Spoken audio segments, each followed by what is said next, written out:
Now we play a round called Stand Up and Joke Off. This game...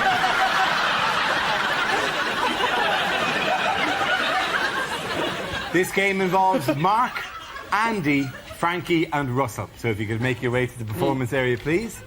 This is a stand-up challenge. Our random news generator contains a bank of topics. We spin the wheel and when it stops, anyone can step forward and try to make us laugh about the subject it's landed on. The winner is a team. I judge who produce the funniest material. OK, here we go. Let's spin the wheel. The first topic is airport security. Who wants to come in? That's Mark. Hey, I find it very stressful, the amount of security at the airport these days. All these announcements, ladies and gentlemen, at this time of maximum security, at this time of height... What do they mean, at this time of maximum? When's it going to stop? Ladies and gentlemen, I think they've gone. If you see a mysterious package, shake it! I tell you what I really hate, though, airports, those metal detectors you have to walk through. I went on holiday, well, in fact, I'll tell you, I went to Hong Kong, and I always set the metal detector off. Beep every time, beep, beep, beep. So this time, walk through it, nothing, no beeping. I was so relieved, I went, yes! Which doesn't help. If anything, that weakened my position slightly. Well done, Mark Watson. OK, let's spin the wheel again. The subject is leisure. Who wants to come in on that? Russell. I don't quite know how that signifies leisure. How has that old man got her? That's a joke. Anyways, we've got more disposable income now than ever, right? And this is quite an old story, but my mum recently bought a hot tub. Now, I don't know if anyone else... It's quite exciting when your mum gets hot. She put it at the bottom of the garden, you get quite giddy, and then you're in it, and then you realise you're actually just outside having a bath with your mum. And it's a very... You've got no recollection of how to behave, right? And I've got a slightly lazy eye, so my mum's like, are you looking at my thighs? No. It gets freakier. My dad jumped in, my brother jumped in, my sister jumped in, and two of our family dogs leapt into the pool, right? So we're all on the edge, like really British, terrified, we're all naked. Dogs are just going around like that. Having the time of their life, right? And my mum just chose this moment to embarrass us, just looked up and went, hey, guess what? Well, she wasn't doing a dog impression, that would have been weird. Right? She went, guess what everyone in this hot tub's got in common? I don't know, Mum, what? That's a dog hitting me, right? My mum looked up and went, everybody in this hot tub has sucked my tits.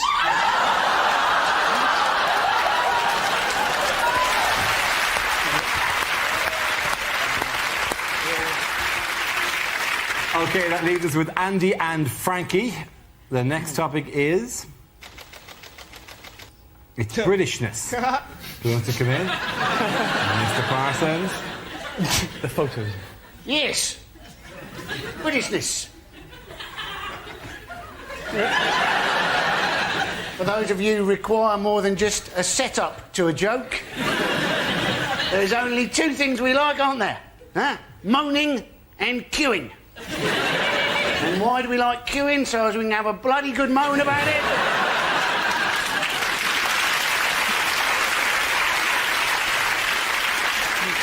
How long the queue is, how slowly it's moving, and how those rude foreigners have pushed in front of us because they don't have any decent concept of what a good bloody queue looks like. There you go, Andy Parsons.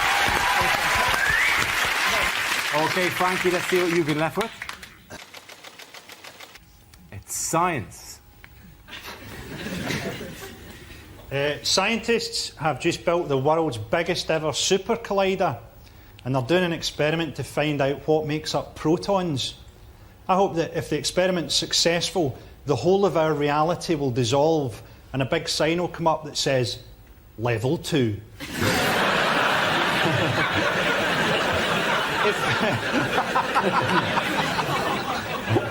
I always wondered, you know that woman that had the face transplant? See if she gave you a blowjob, would that technically count as a threesome?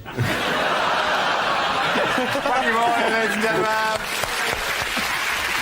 I think in that round the points go to Russell and Andy. Everyone come back.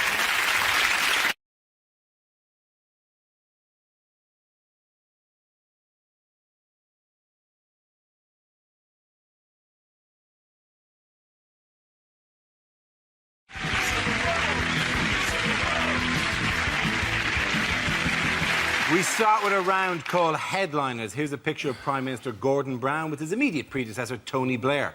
But what does BMCB stand for? Is it Brown's Mental Complete Breakdown? Or is it just Britain's Mr. Charisma Bypass? Is it Blair makes chimp body pop? Is it Brown's man boobs captivate Blair?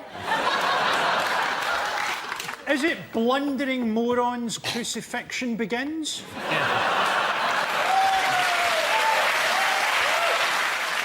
Well, is it just bollocks, my career's buggered? Sometimes that's all satire needs to be. If you look like uncles dancing at a wedding, I would go with British men can't boogie. Yes. Or is it... I've still got it. I've still got it. You show them. You show them. It could be Blair might come back. Oh! Very serious. There's an interesting reaction. That came from a dark place, didn't it? Somebody over there was sharpening a scythe. OK, I'm going to steer you towards the correct answer. I think it's Blair. Blair's memo criticises Brown. I'll accept that as an answer. Well done. You'll accept it. Is it the right answer or not? But what does BGMC stand for? Is it British Gas Managers Celebrate? Is it British Games Much Crapper? Is it bottled gas meets cigarette? I know this one, actually. It's Barry George, Merry Christmas. Is it bullshit generated on a Mac computer? Is it? Do you think that's how they did it? It's all Photoshop. That's why they had so many people dancing. They just did one of them and then did Control-V, Control-V, Control-V, Control-V, Control-V, It was an empty stadium with just George Bush. Is it... I've got one. Is it Bob Geldof meets Christ?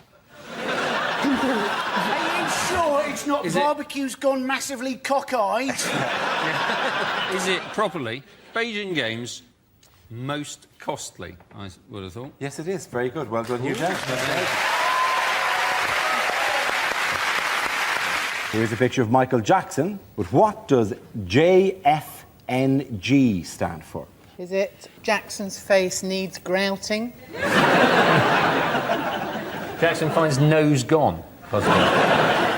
Juvenile fears now grow?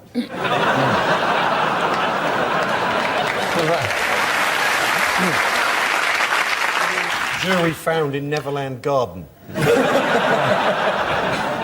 Jackson found near Grimsby. He's starting a new life. Starting a new life in Grimsby, or Grimethorpe, possibly, where he decided to join the colliery band. Because he likes being near miners.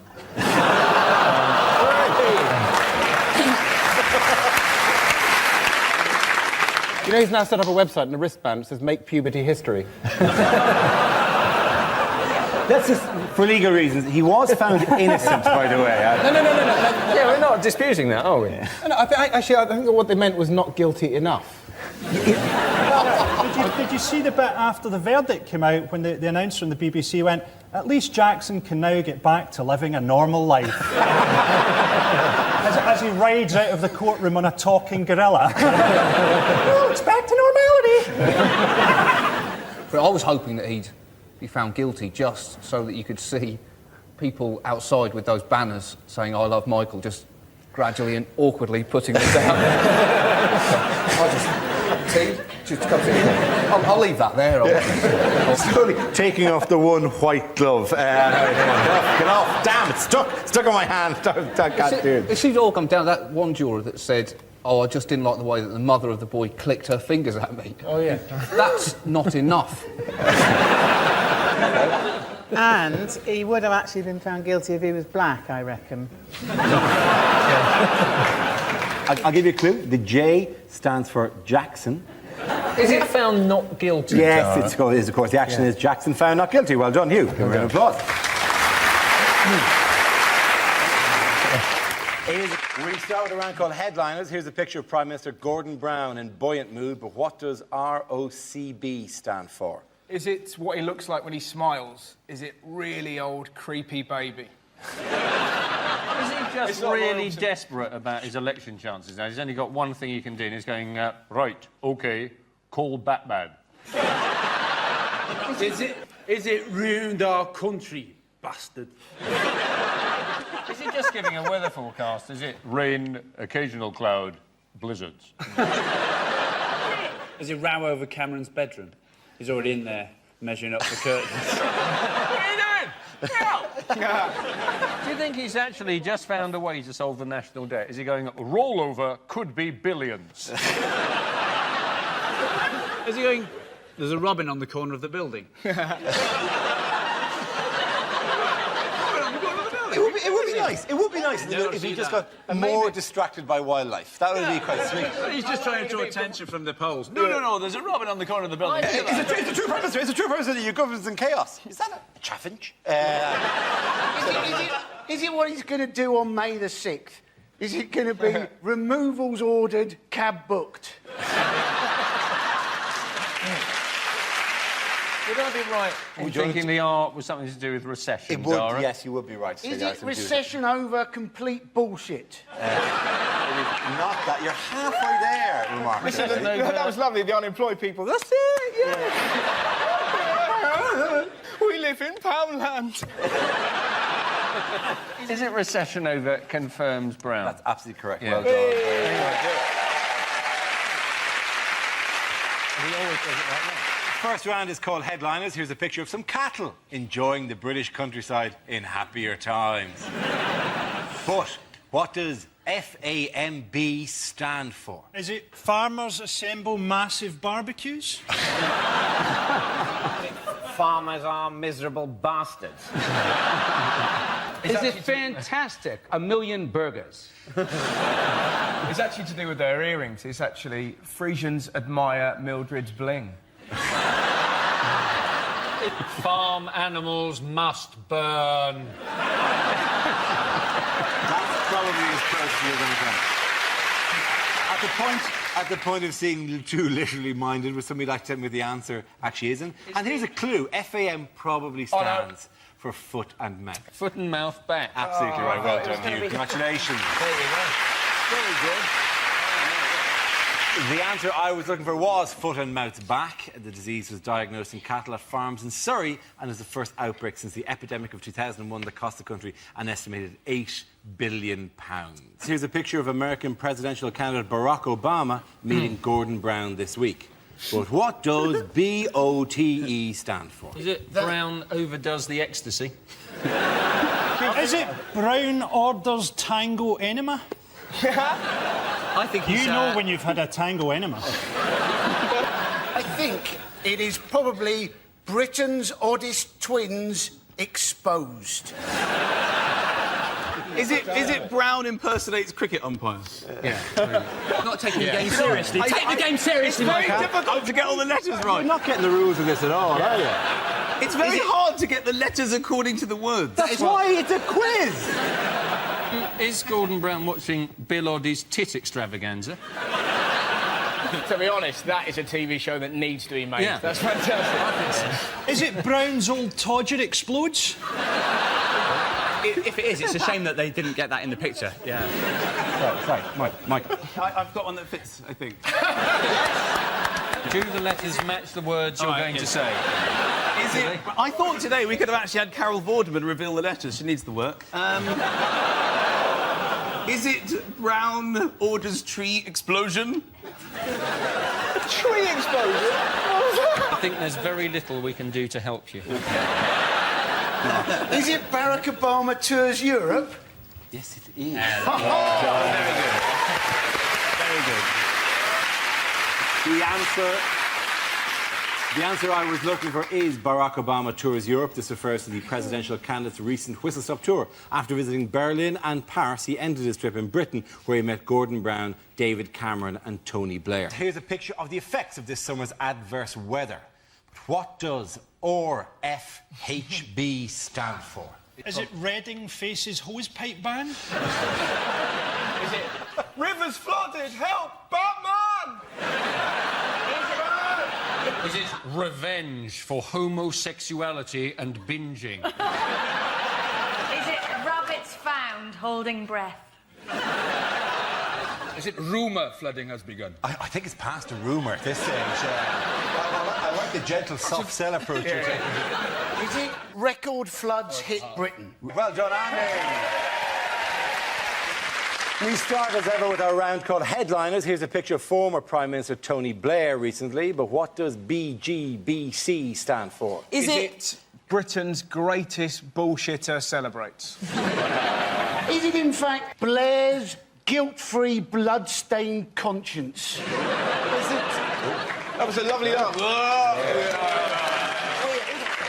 Is he just suggesting what he thinks the next stage in the world should be, the next thing that should happen? Is it bomb Germany, bomb China? Is it? That would have been an amazing turn in the inquiry. If you just randomly picked countries and went, yeah, if I was still in power, oh, yeah, you'd be gone. Hey, gang, is it Blair?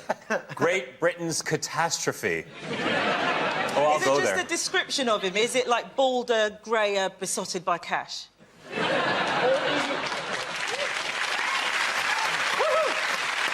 Is it Blair given blue cordon? You see in the picture. Oh, yeah, he has, yeah. Actually irritates me.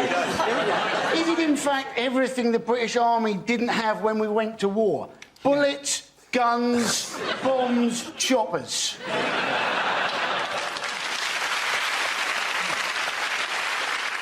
Is it Bush's grinning bum chum? Would somebody give me the answer? Blair grilled by Chilcott. Very good, well done, Andy.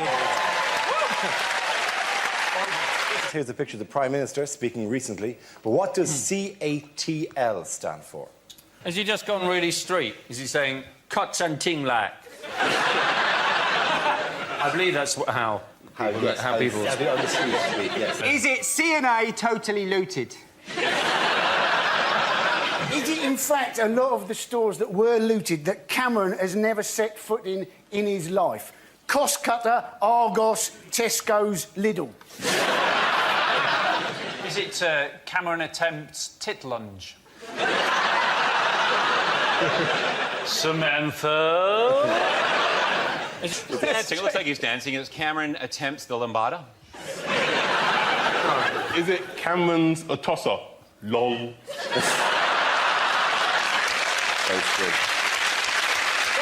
Or is it much, much more simple? He's in a market, is he going, carrots and toms, lovely? Is it actually more simple? Is it more simple? Go on. Is it, in fact, couldn't arrange a turd in a lavatory?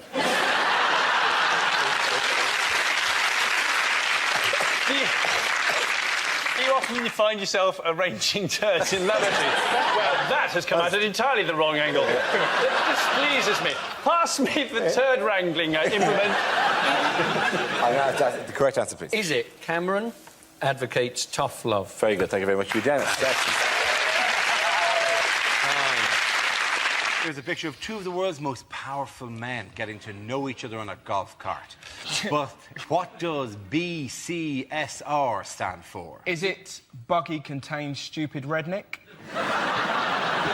Is it Bush chooses Scottish rent boy? Two very different terms. Is it Bush can't spell relationship? Is it blowjob cements special relationship?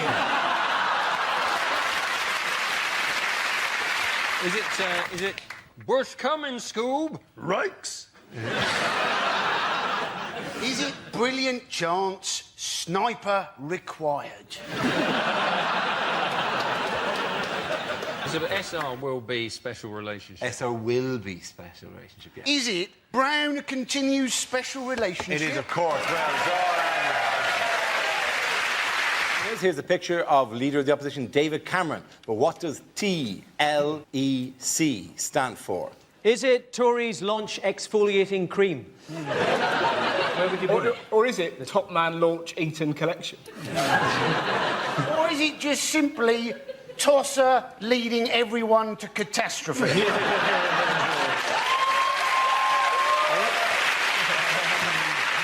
Are you not a natural Tory?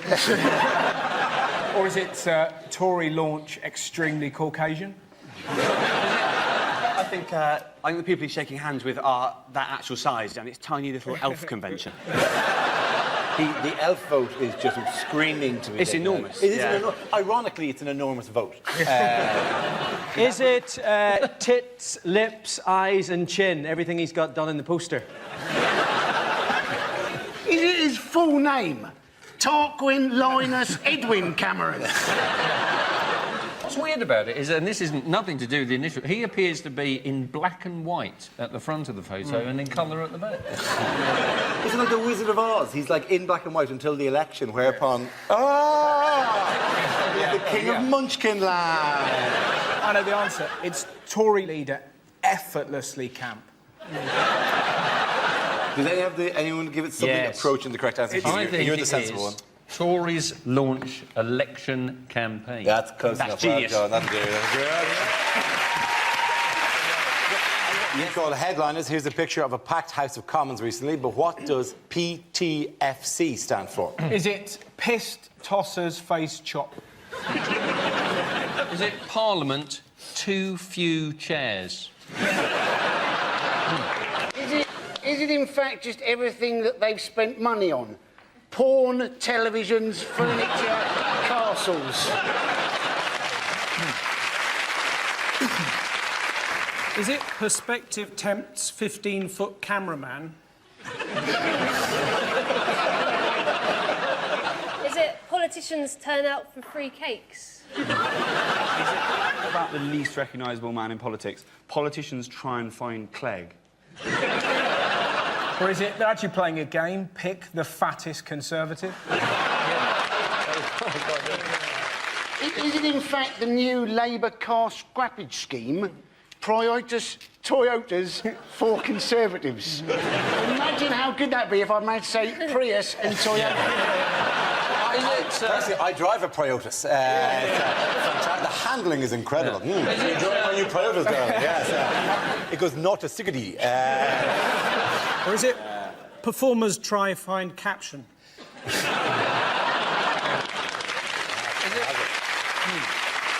Okay. The P for payback. Payback time. Pay back the fucking cash! No, but that was a proper cri de coeur, wasn't it? That came from the heart. I want to know which paper that comes from, because I'd like to read that every day. It's the Parsons Gazette. Every article's the same. Look at these arseholes!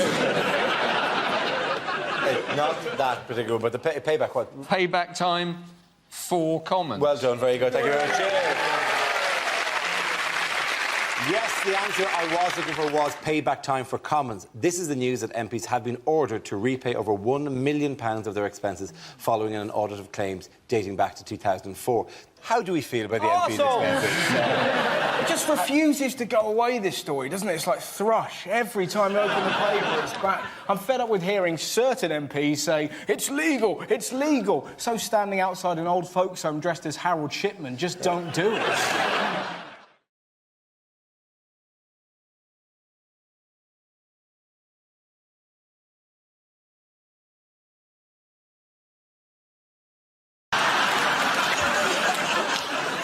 Nits. It's nits. It's super nits. Yeah. I'll tell you why they've got too many nits. It's because they're all sharing the same hat to decide which house they're going to.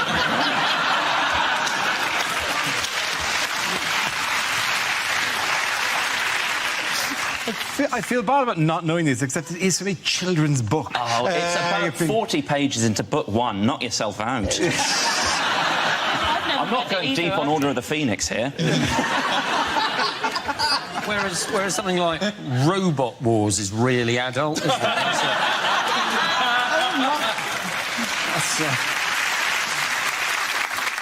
So you know, nits. What's the right way? Apparently they're quite resistant to you know, the shampoos that used to kill them in our day. Back in the day. Although I don't think even you had to worry. I have lovely lustrous hair. walking around like a housing estate for the Nits. So I Now just you're need walking to... around like a country estate. Too many burns coming across me. I'm getting singed. I think people need to adjust their thinking when it comes to nits and just don't think of them as something you need to kill. Think of them as like pets. Yeah. Oh, yeah. You know, if a kid comes home from school with the guinea pig, you don't go, kill it! Oh, it's resistant to this particular tennis racket. No. You go, oh, look, guinea pigs. You think of it the same thing with nits. You go, no, look, it's great. No, that's not an infestation. That's a flea circus. Yeah, but the difference is the guinea pig is in a tank. It's not hiding up your arse. Like, the nits are a parasite. They're actually on your system. You can't go, oh, we're having a little fun thing here. And then it makes you scratch, makes you look thoughtful. I wasn't allowed pets. I would have loved it when I was little. The best I could do was I got a fly, right, dunked it in some water, ripped out one of my hairs, tied it to the fly. When it dried out, I had a fly on a lead. That was my pet. And she went to a grammar school. At the end of that round, the points go to Romaget and Ivo.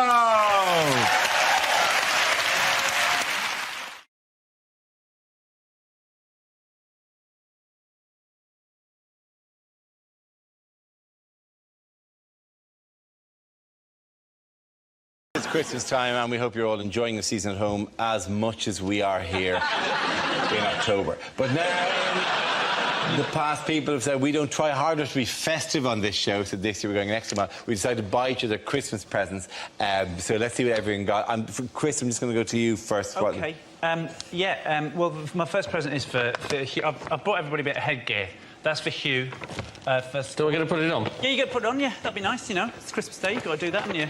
Because Hugh is our captain, Dara. The middle section denotes captaincy. He's the captain of the team. No captain of the team. No seniority, no points. I'm also going to be in Fantasy... What's it called? He looks more like being a remake of The Village People at the moment. For Andy, I got a... I know what it's like going out in public and people hassling you and stuff. I bought Andy... my present. I like your present, yeah. I bought Andy a disguise so that he can disguise himself so nobody will know it's Andy. Nobody will be able to tell it's him. For Dara, I just got a lovely hat for him to wear. It's a lovely hat. It's a normal-sized hat for a normal-sized head. Completely normal-sized hat.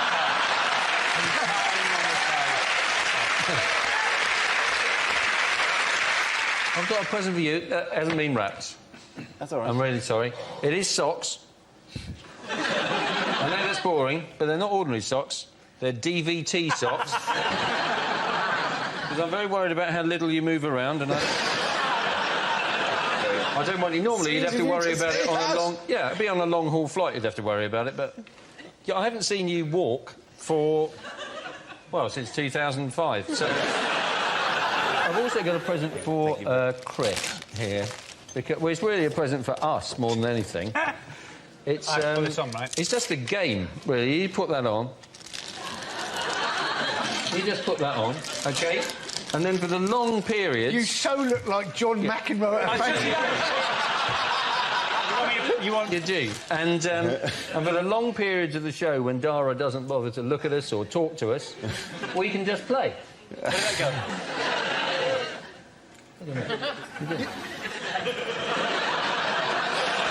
This looks like Christmas ever. It looks like a Dire Straits video gone wrong. You go. Honestly, I don't see what the problem is. Gosh, this is just like my school days, only now I'm wearing a hat. No.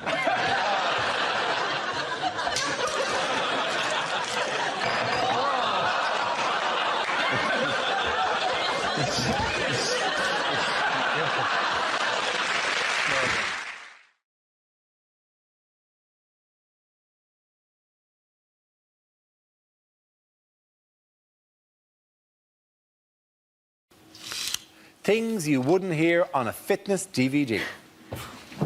OK, let's get you sweating in your own living room. I know you're an illegal immigrant.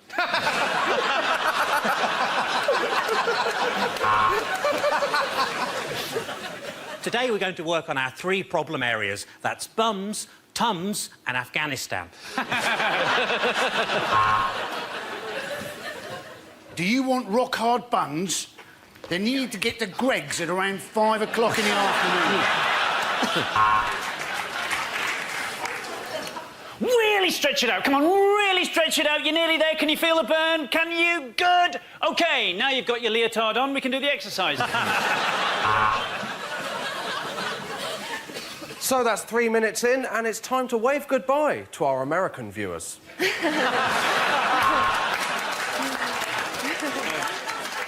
Hi, I'm Il McPherson, and welcome to Wankercise.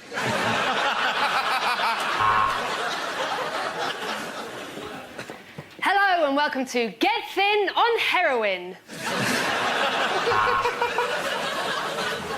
I got rid of all the extra weight I had when I was pregnant just by leaving him on a stranger's doorstep.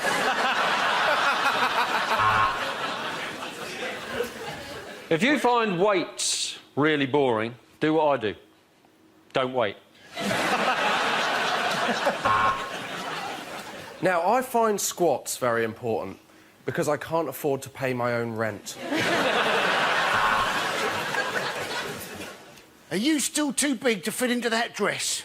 Don't worry about it. Just go to Leeds. The women there don't seem to give a shit.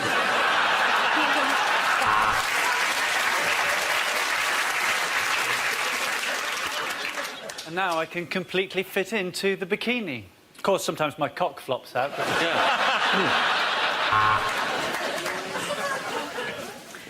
Hello and welcome to Pilates at Home. All the fun of Pilates without the embarrassment of farting in a church hall.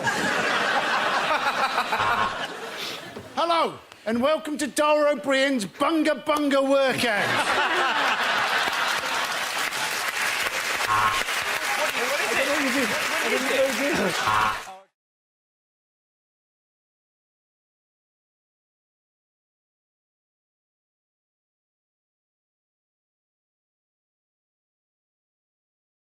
In other news, who has gobbled up Cadbury this week? Kraft, yeah. Yes, indeed. Kraft, whose only contribution to human progress so far is the invention of cheese that can also be used as a bookmark. The guy who invented Kraft, I think it was like John Kraft or something, his original job, where the company built itself, he was a door-to-door cheese salesman. Well, actually... If there was someone from another era, would you ever trust, ding dong, would you like some cheese? No. A man walking door to door. I could beat that. My mate, when he was younger, used to be a door-to-door karate salesman. Can he do karate? No, he can't. That question there could have been answered so many... You could have asked that question any week. Who gobbled up Cadbury's this week? Obviously, this week it's Kraft. Most weeks it would be sad, lonely women at that sort of... I'll tell you what, though... Lonely. You might I'm not lonely. And also... there is something... See, I'm genuinely worried about dairy milk, though, because I don't know why it's my one source of milk. So what's for dairy milk? Your bones would be nothing, you know? Like And the news, they kept saying, they just kept saying that Cadbury's had been taken over by an American food giant. I was thinking, you're going to have to be more specific, because about half the population of America could technically be described as American food giant. Trudy could send out the Jolly Green Giant. He's one of yours, isn't he? He's British. He could send out. He could defend. He's British. He's fictional, Dara. Oh, well, that's real. Fictional British. So he's green. What would make you think he wasn't one of yours?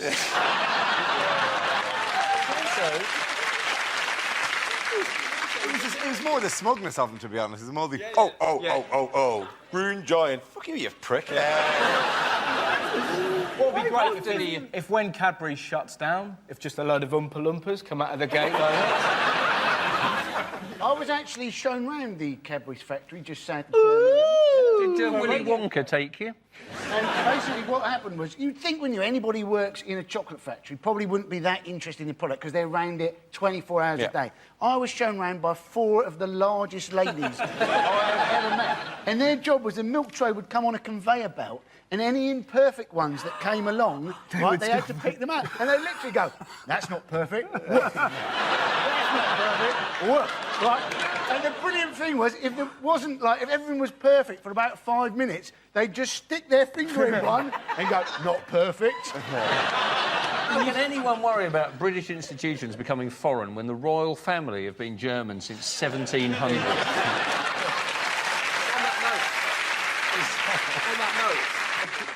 There's a guy called Ray Egan. Ray Egan is a retired policeman who stands outside British companies when they're about to be bought in order to protest it, actually, and stands like that, dresses up as John Bull, Kraft.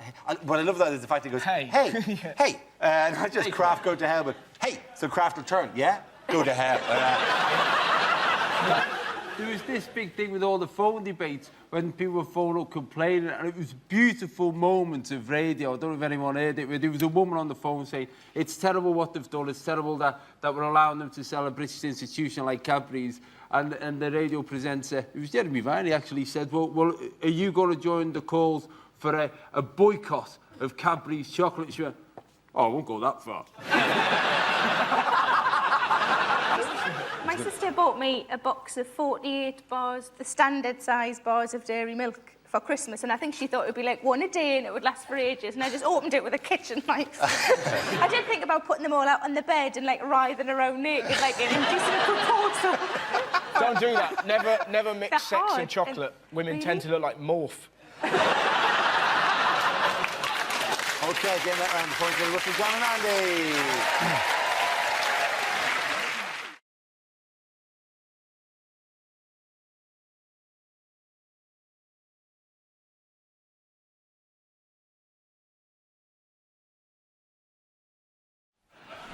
There were protests around the world over an offensive cartoon about the Prophet Muhammad, originally printed in a Danish newspaper. In Beirut, the Danish embassy was set alight, and as the flames reached the kittens...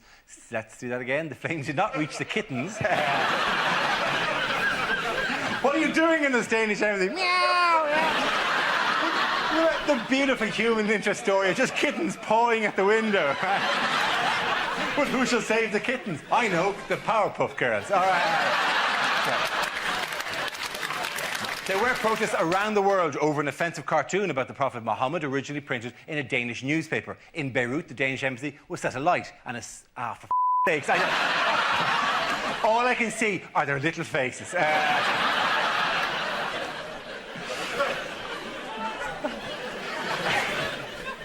It doesn't even say kittens, not even kittens at all.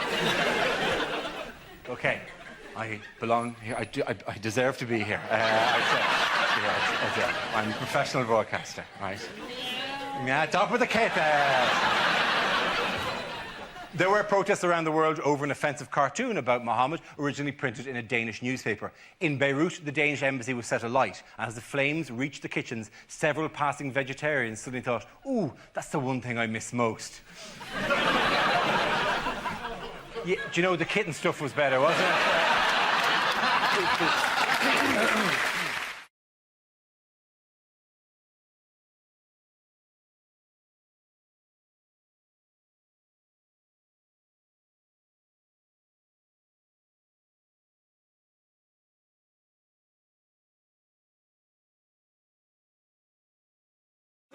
How was Brown's week? Pretty tricky. To be honest, let's be honest, Brown couldn't get more unpopular if he recorded a song with James Blunt called I Like to Kill Puppies with Hammers. Yeah, just get his cock out. John Prescott came out, didn't he? John Prescott said, well, he's irreplaceable. We have no one with the talent to replace Brown. Get a 10-pin. Yeah, I sorted out the credit crunch. I lowered interest rates.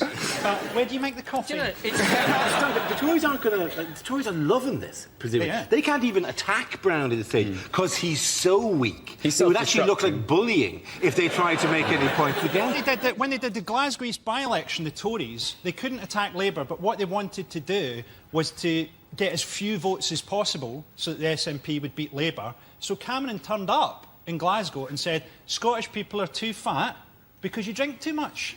And it's all your own fault. So he just sort of turned up and went, hello, Scotland, you fat bastards. But actually, their party political broadcast in Scotland was just Cameron with Kenny Dalglish in a headlock, punching him in the face with the slogan, remember, Scotland, we own you.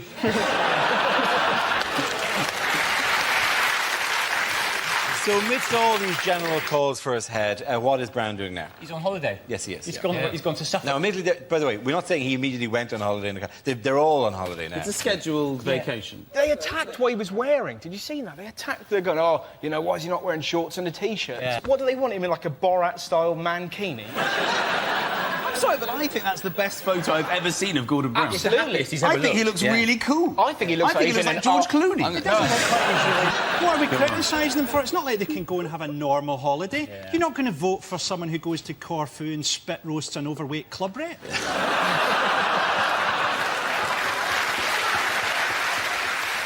It's hard to have a normal holiday. Like, if you heard, even in Southwold, they're planning a human chain on the promenade to protest against Brown. Imagine that. How lame is that? Oh, I'm not going into the promenade. There's a human chain. I think in this country we're just really bad at like kicking off. There's a fuel crisis, and I watched it on TV, and he said, here in the queue, there's talk of riots. How can you have talk of riots in a queue? Right, we're going to riot. We're going to do it in alphabetical order. Oh, I nearly rioted out of turn then. I think that's a brilliant idea, because I think holidays are supposed to be relaxing. They're just the most stressful thing in the world. Just leaving your home is so filled with stress, because you suddenly feel that you have to unplug everything. You suddenly feel your television will blow up in your absence, despite the fact that no one's ever heard of a television blowing up when someone's holidaying. You sleep safe and sound at bed in night, not thinking my TV could blow up. And then before you go, have you unplugged the TV? And you unplug everything in your home, except the fridge. We trust the fridge. What is it about the fridge?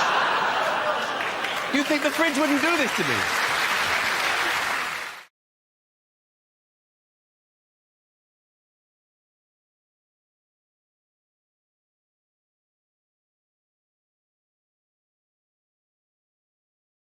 OK, here we go. Let's spin the wheel for the first topic. The first subject is transport. Who wants to come in that? Miles. Yes, transport, public transport. Why is public transport so horrendous? Well, the clue is in the question, isn't it? It's the public. You're horrific. I don't take public transport terribly often, but sometimes I do it for a dare. Some friends and I once had a competition to see who could stay for the longest on a night bus without vomiting. Although, once I got on the bus, it was quite clear that all the other passengers were involved in a similar competition. None of them were doing terribly well. My seat had a sign next to it saying, "This seat is particularly appreciated by the elderly and infirm." Yeah, certainly smelt like it. Well, what a journey. Every time somebody pressed the stop button, it pinged. The oik sitting next to me stood up because he thought his McCain's microwavable chips were ready.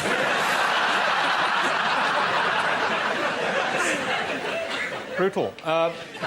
Anyway, while I've been speaking, I imagine a lot of the ladies in here have been looking at me. Possibly, you're thinking, is he or isn't he? Well, I've got to be honest with you, ladies, I am looking for a cleaner.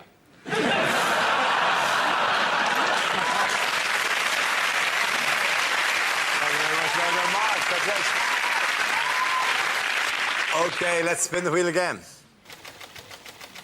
The subject is marriage. Who wants to come in on that? Stuart. I'm not married. If I was married, would I be able to do this?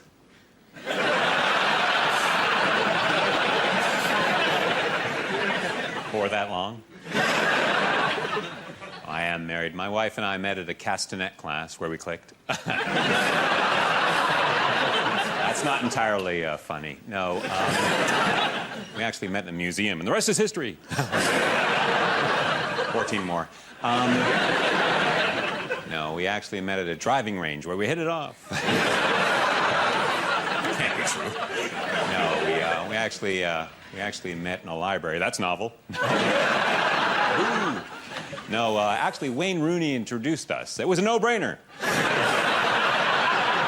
I'm only kidding. I'm not married. I am married. That's why I'm wearing the ring. Oh, no. It must have fallen off in that hooker.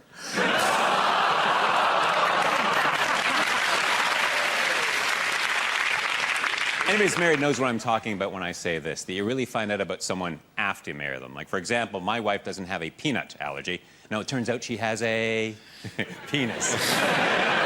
That's it, she has a penis.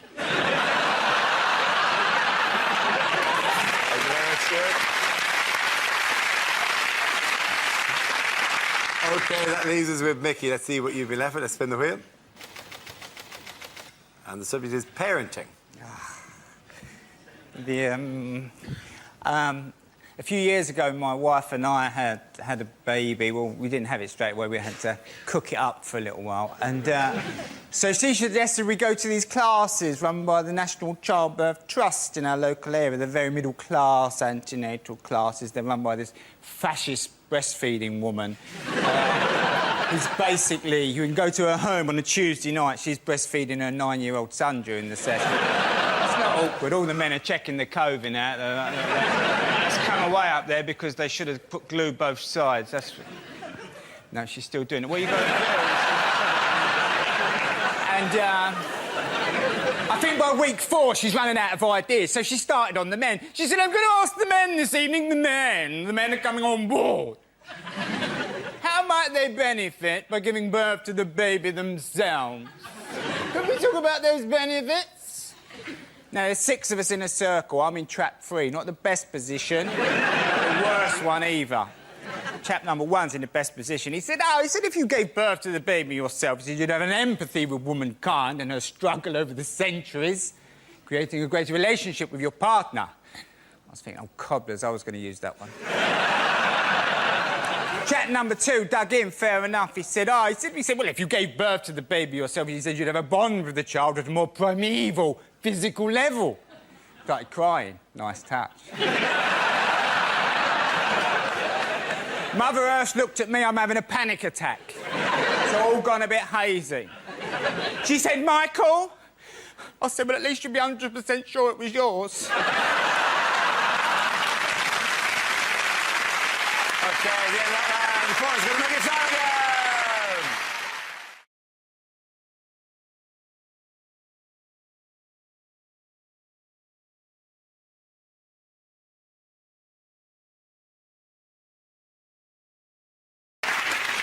The next round is called Between the Lines. Rory and Hugh, can you make your way to the Mock of the Week press pit?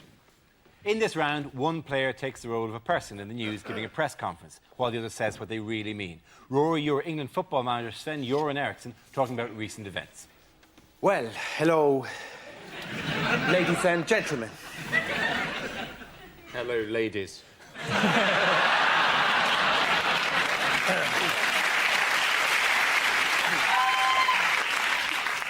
I've just had a meeting with the chief executive of the FA.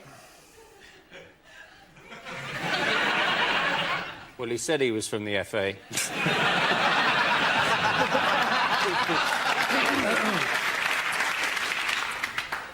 We reached a very amicable settlement. I'm rich! When I took on this job, I knew exactly how much it involved. $4.5 million a year. We'll do well in the World Cup. We've got an excellent squad. Peter Crouch is world class.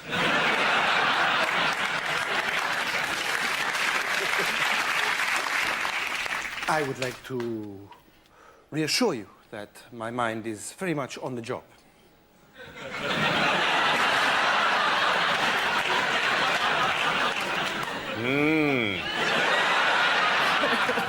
Nice tits.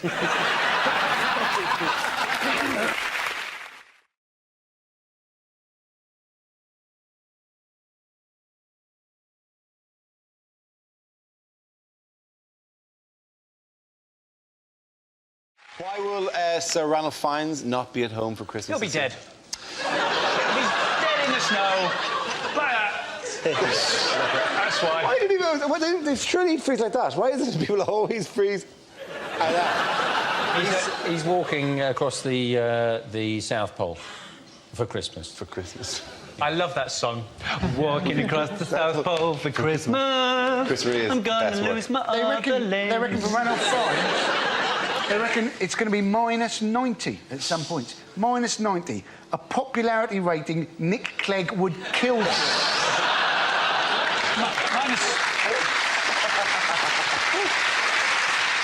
He said it's the most hostile environment on Earth, but he's clearly never been in a Wetherspoons at breakfast time. Well, it was his partner that came up with the idea, isn't it?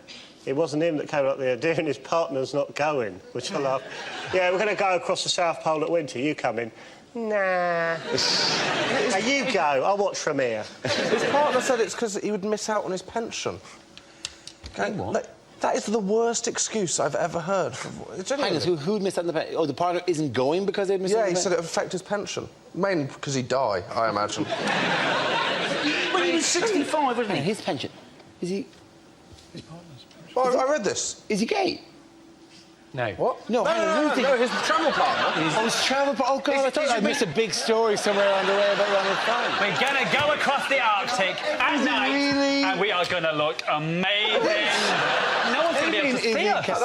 That's not fur for warmth. That's just a big headdress, like in the village people. Yeah. Sorry. He's done everything, Ralph. He's climbed Everest. He's been over both of the poles. He's found the lost city of Rome. He's taken an expedition up the White Nile. You can't help thinking, is everything all right at home?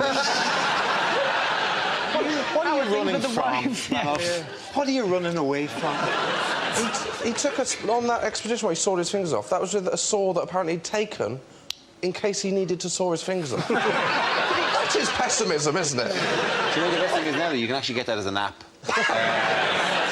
I was in Siberia not that long ago, minus 52 degrees, right? And it was so cold. We were told, we were in a tent, if we went outside for a piss, right, we had to shake as we pissed, because otherwise it was going to freeze back onto our penis, right? I'll tell you, that was a hell of a quick piss.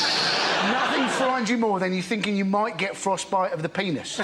Which was when I was quite grateful I've still got a foreskin, because I figured if I did, I'd still have a little bit to lose and it wouldn't actually matter. Thing. Just to come out of a tent in the morning and see like a sculpture of kind of half-arced. Quite dangerous. Ah! Andy, why don't you go further away from the tent?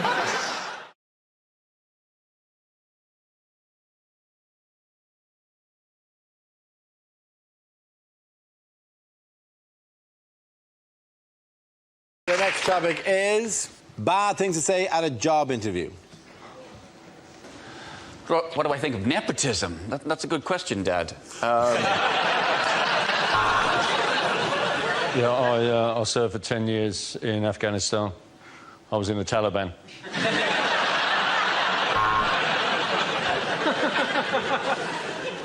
I like to see myself as a people person, although some people have called me a trafficker.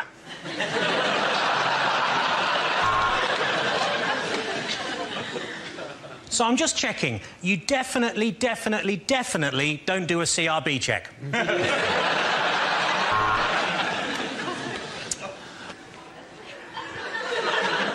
You ask a lot of questions.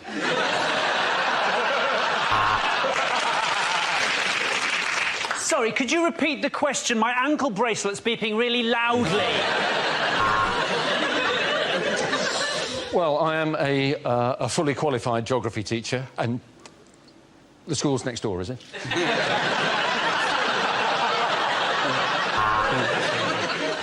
If we were to take you on as an accountant, how do you think you'd cope with all the extra fanny you'd be getting?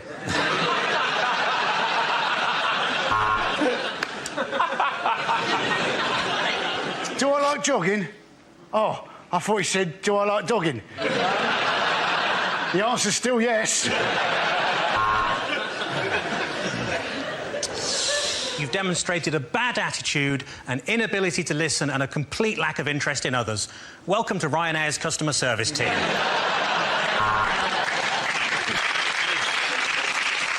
Why do I want to be a vet? Ketamine.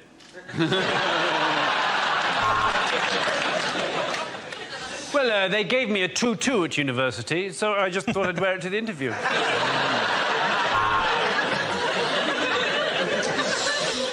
I'd say my three strongest points are attention to detail, a determination to see things through, yada, yada, yada.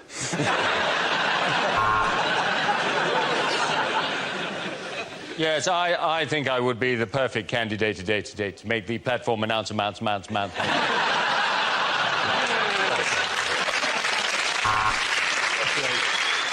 Why do you want to join the army? I just love a man in uniform. What would I do if I won the lottery? Tell you to fuck off. OK, that's it. End of that round. The points go to Chris, Hugh and Gary.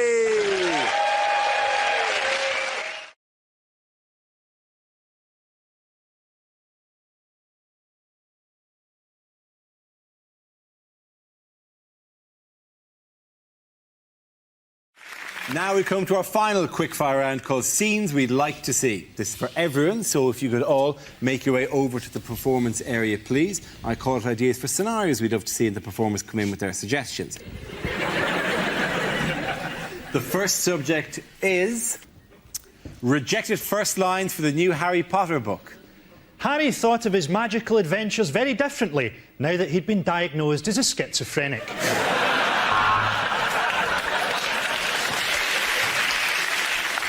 Don't you realise, Ron, said Harry, with our magic powers we simply won't need Rohypnol. Finishing in the cafeteria, Harry and Ron turned their wands on themselves.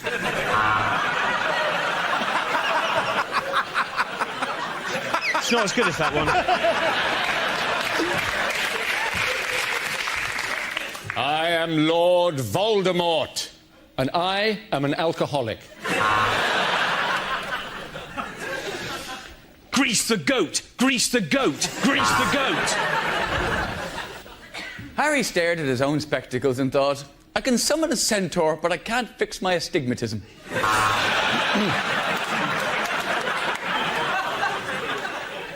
I have earned more money than the Queen. I can't be arsed.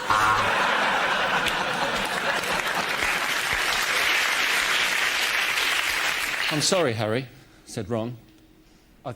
I thought you felt the same way. Genital warts at Hogwarts, said Matron. What fun.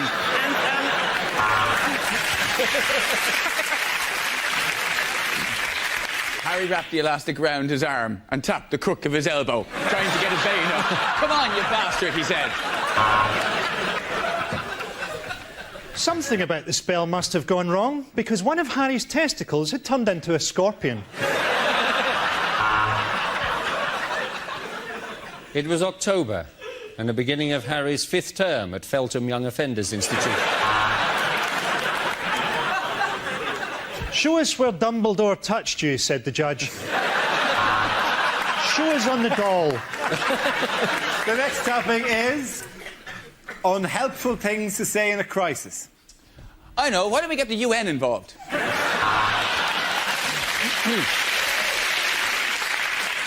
Statistically speaking, of course, in these circumstances, most of us will die. Kumbaya, my lord.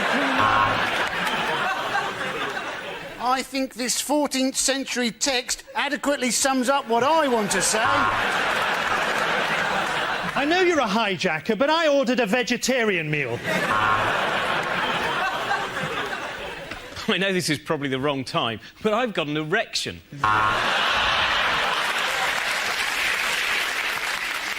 Women and children first, then I'll shag the men and the animals.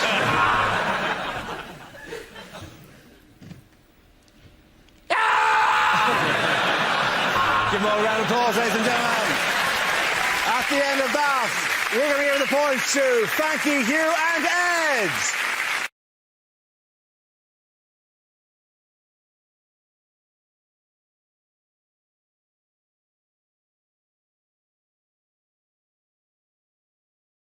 OK, the next topic is unlikely things to hear in a maternity ward. Mr. Parsons, your baby looks exactly like you. But mind you, so does every other baby. There are complications, I'm afraid, for a start. I'm not a doctor. I definitely can see the head. You should do your flies up, Doctor.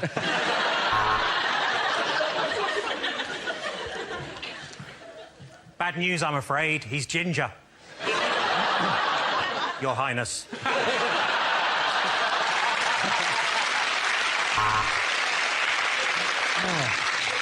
So, would you like to hold the little fella? Or shall I give you the baby?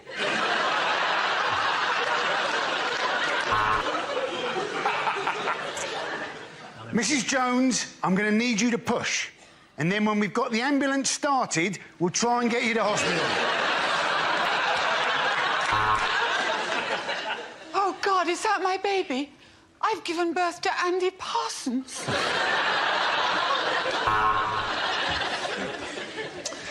I'd stay up that end and talk to your wife if I were you, Mr. Smith. It looks like Alien versus Predator down here. And this is the ward for unwanted twins. We call it the Jed ward.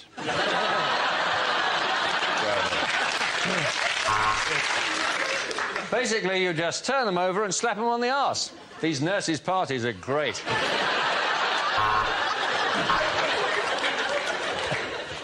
Nice to see you again, Mrs. Jolie.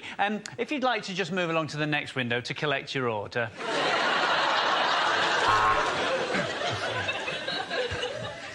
Oh, this isn't your first baby, is it?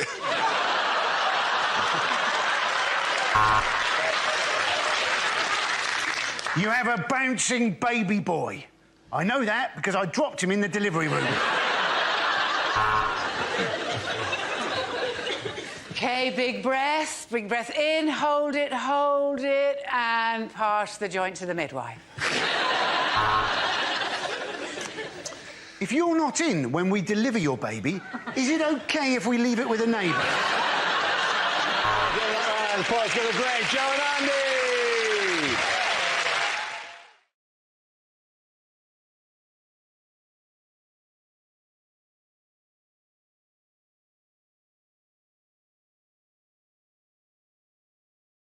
An unbelievable headline. Miliband fails to look normal while eating a bacon sandwich. That was the news in the event that day. I like that they said his advisors stepped in. But I just imagine they stepped in and, like, open wide, Ed! I think this is good PR for him, because although they actually say that people who eat messily are very good lovers, and also they're covered in crumbs that you can use for snacks. What does it matter if you can't eat a bacon sandwich? My dad's well good at eating sandwiches, but he'll be shit running the country. He upset everyone, didn't he? Because he upset people by eating it badly and looking unpleasant, and he also upset the Jewish community, of which he is part, by eating a bacon sandwich. He's like, for his next PR thing, he's going to hold up... He might as well just hold up a picture of Margaret Thatcher and eat a packet of Frazzles on Ramadan.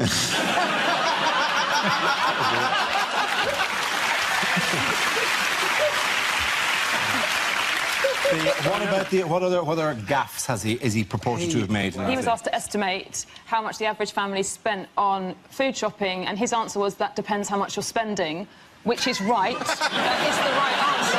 And then everyone went off on one. And then they said, oh, I want a number figure. And he said between £75 and £80. And they were like, oh, no, actually, you're out of touch. It's £100. Yeah, but if he had said £150, we would be tearing a strip off him, like, oh, what are you eating? Caviar? It's like when you're guessing someone's age. You always go under what you think the actual answer is. Always go lower. You don't go, what, say you're 50, 55? What? I'm still in the school uniform. The reason it was so cheap is in fact what he does is he buys a lot of reduced price stuff that is way past its sell-by date in case his brother comes to visit. My theory is that he probably doesn't do the shopping. He doesn't do the shopping, and even if he does go to the shop, he probably hasn't got any money because he's always brought the wrong trousers.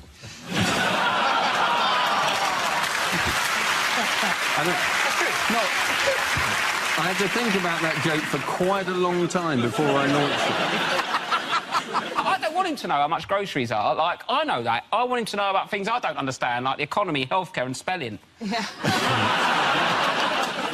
We spend too much in my house because my boyfriend's obsessed with nectar points. So he buys whatever gives you extra nectar points because he thinks if there's an apocalypse, the nectar points are going to outlast sterling as currency. And he might be right. You can't do that because technically you're an unsecured creditor of the supermarkets, because I got wiped out on my Nando's card. I built up 2 chickens and then they changed the point system. I was absolutely livid. And I hope you're watching, Nando's. I haven't been back since. I'm a man who takes chicken very seriously. The thing I love about that is, like, if that was a joke, you would have said more than 2 chickens. It was clearly so small an amount that came from the heart. There is no humour there. That is just genuine anger. I'm not so bothered about social justice and the NHS, but if I'm owed a free chicken, I bloody well want a free chicken.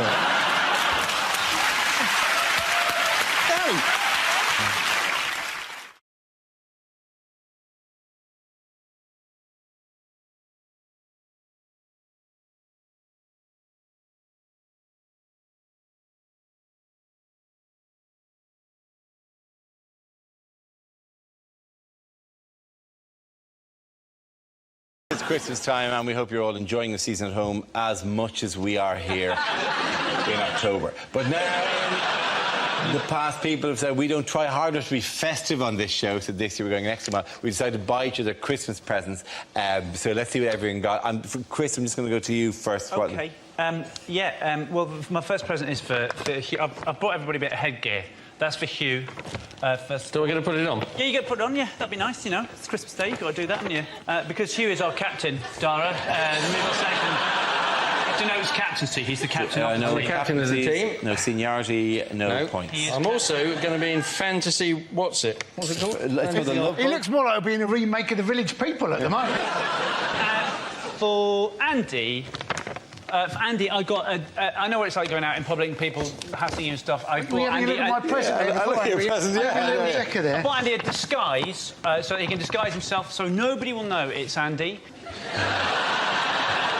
Nobody will be able to tell it's him. For Dara, I just got a lovely hat for him to wear. It's a lovely hat. It's a normal-sized hat for a normal-sized head. Completely normal-sized hat.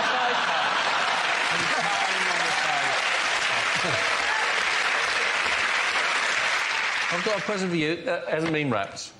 That's all right. I'm really sorry. It is socks. I know that's boring, but they're not ordinary socks. They're DVT socks. Because I'm very worried about how little you move around, and I don't want you... Normally, you'd have to worry about it on a long... Yeah, it'd be on a long-haul flight you'd have to worry about it, but... Yeah, I haven't seen you walk for... Well, since 2005, so... I've also got a present for Chris here. Because, well, it's really a present for us more than anything. It's, put this on, right? It's just a game, really. You put that on. You just put that on, OK? And then for the long periods... You so look like John McEnroe at a You do. And for the long periods of the show when Dara doesn't bother to look at us or talk to us, we can just play. Where did that go?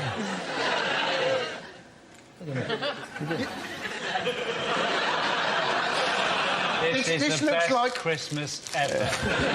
It looks like a Dire Straits video gone wrong. You go.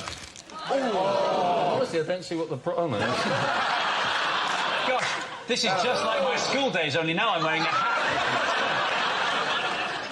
No.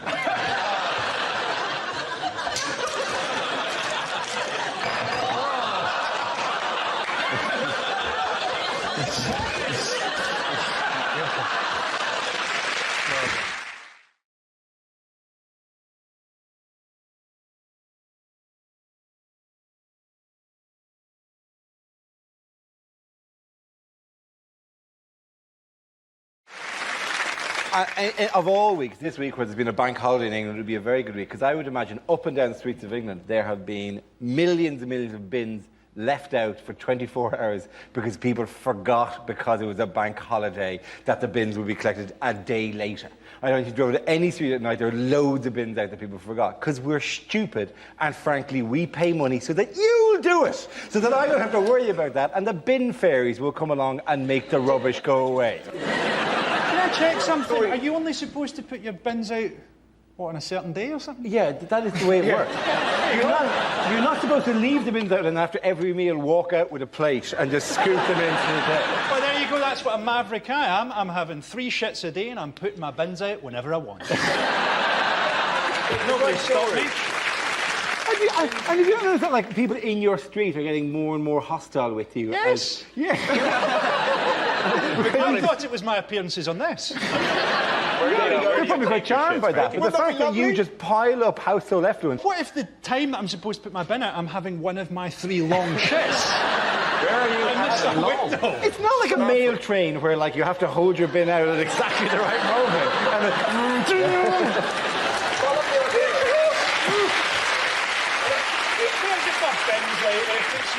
There's nothing in there that's of any use to anybody. It's not the utility of your rubbish I can have it. You two, simmer down. Look at this. Every night after we record this show, I have to go and do the fucking bins, right? I go home, I'm not going to have to do? I have to separate everything I've used into every component part. Hounslow Council have given me... It's just driving me off the wall, right? It's gonna be all right. Do you know about it? Do you know about it? They give me a bag. Come here. They give me a bag.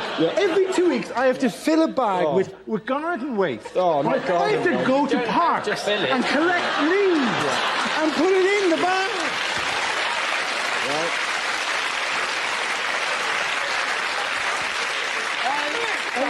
There's no reason you shouldn't put your bins out whatever day you like, because you're enormous. If I was you, I'd just pour everything out the top floor window, and when someone turned up to complain, I'd say, yeah, what about it? I look like I was created in a science accident.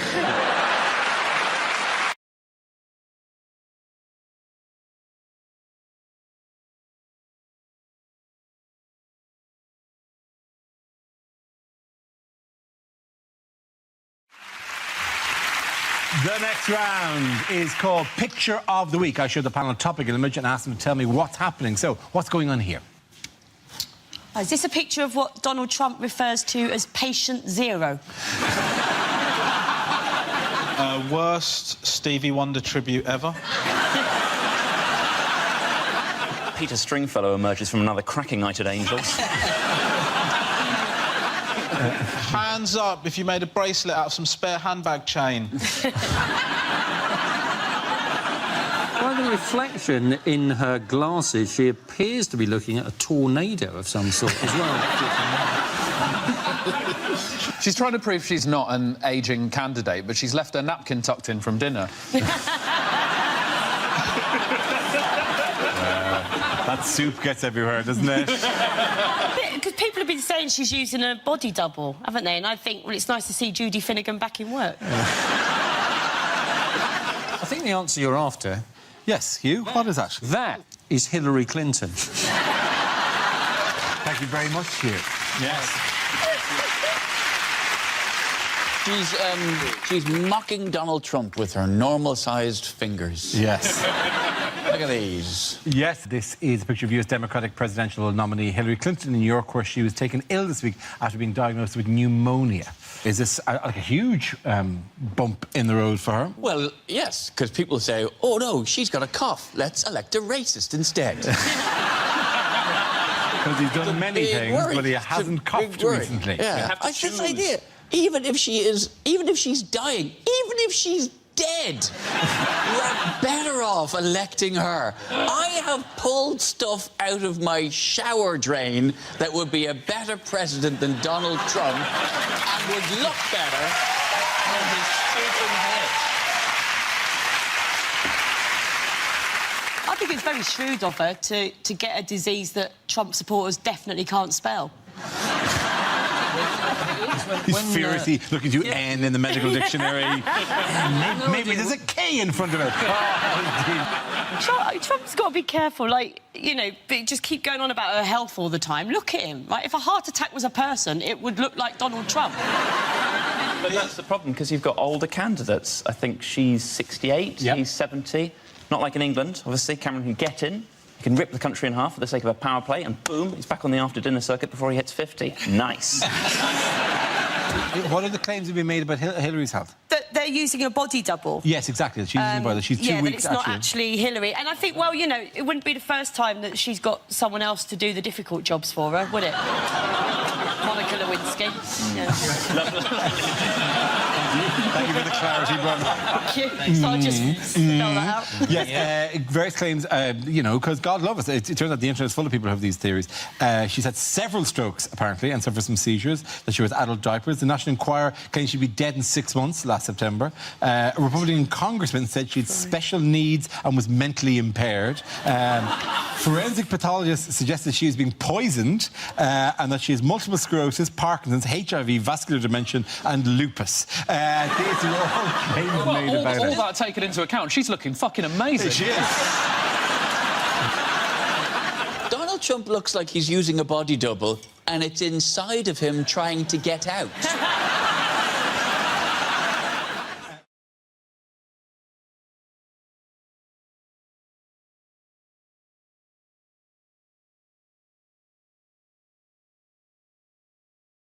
We come to scenes we'd like to see, so if everyone can make their way over to the performance area, please. I'll read out this week's topics, and then we'll see what our panellists can come up with. OK, here we go. Our first subject is things you won't hear at the World Cup.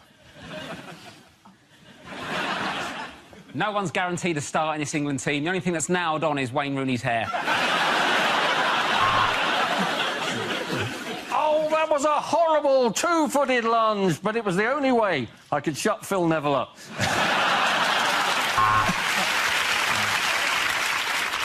And now our cameraman is going to pick out some of the plainer girls in the crowd. Let's have a look at possession. Yes, 7 Colombians have been arrested for it. Hang on. It's all very high. Sorry. So it's just this one side is doing it all the time. That's really unfair. I'm so sorry, right? You two are just... You're kind of hogging it a bit. So for the rest of the round, I'm sorry. You're just going to have to...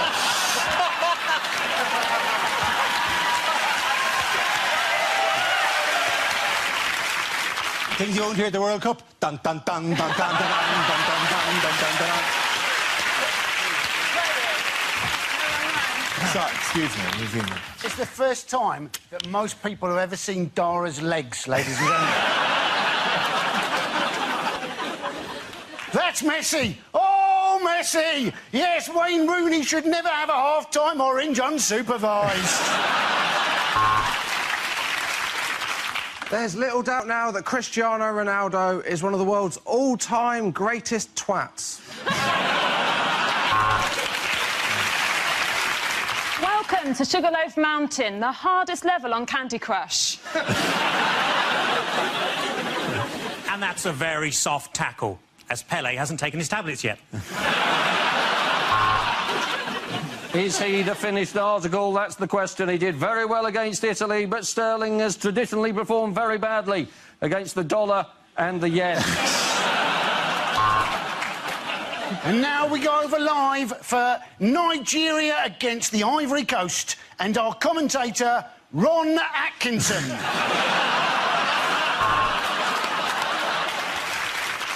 You join us here in Brazil where it's still fucking well up. Hey, who's heard what's going on in Iraq?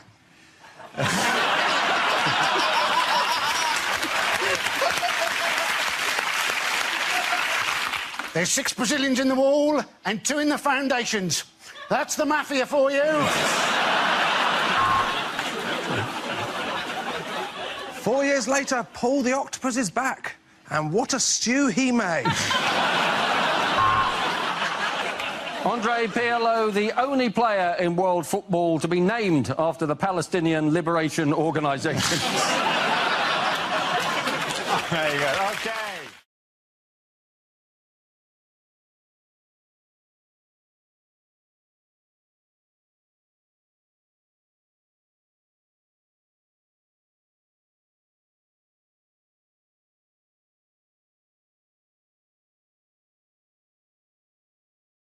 Let's spin the wheel. The first subject is life stages. Who wants to come in on that? Alice. I've got a very young kid, and one of the things I noticed about fatherhood is that it's turning me into a dad, right? I've started doing this thing that when I'm excited, I've only ever seen usually very working-class dads do when they're excited, and I call it the clap and rub.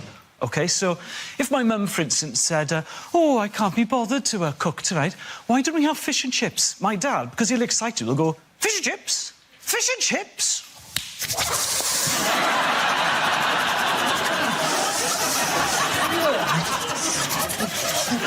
and I have started doing that now, but when I'm doing it, I'm like, what the hell is going on, right?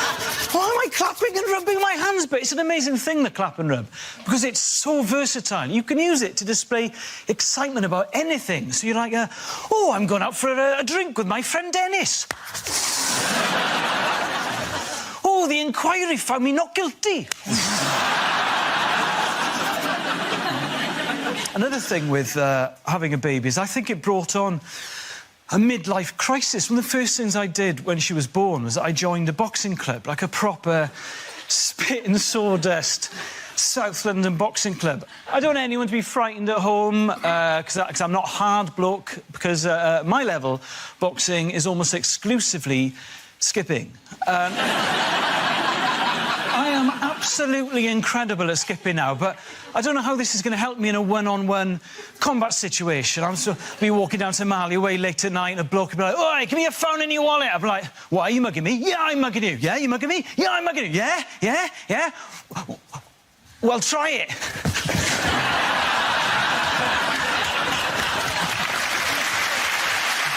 you very much, Alistair.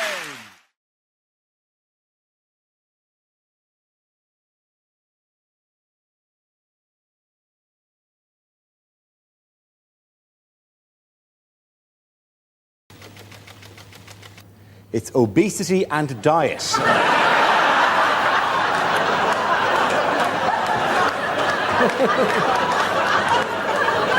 Hugh, would you like to go first? Now, we've got a major problem with obesity. In a recent questionnaire, 11% of the population were overweight, 25% of the population were obese, and 33% of the population ate the bloody survey. But eating bad food goes right back to the Bible, doesn't it? That's why we stand no chance. In the Bible, you see, land of milk and honey, what's that? That should have been the land of low-fat yoghurt and a nice green salad.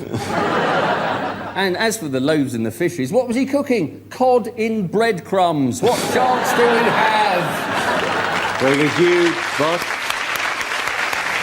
on the topic of obesity and diet, to possibly win the round, Joe Brand. Any jokes on this?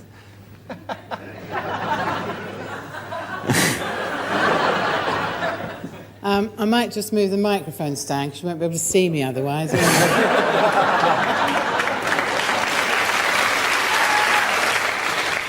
See, the thing is, I think fat people are an easy target, literally, obviously. And actually, you know, you might think I eat a lot, but I don't really. And what actually happened with me was I went on the pill when I was 16 and put on 4 stone, so that proved to be a very effective contraceptive, obviously. I think Joe has to be the winner there. Well done, Joe. Come on back over. All the points go to Joe, Rory and David.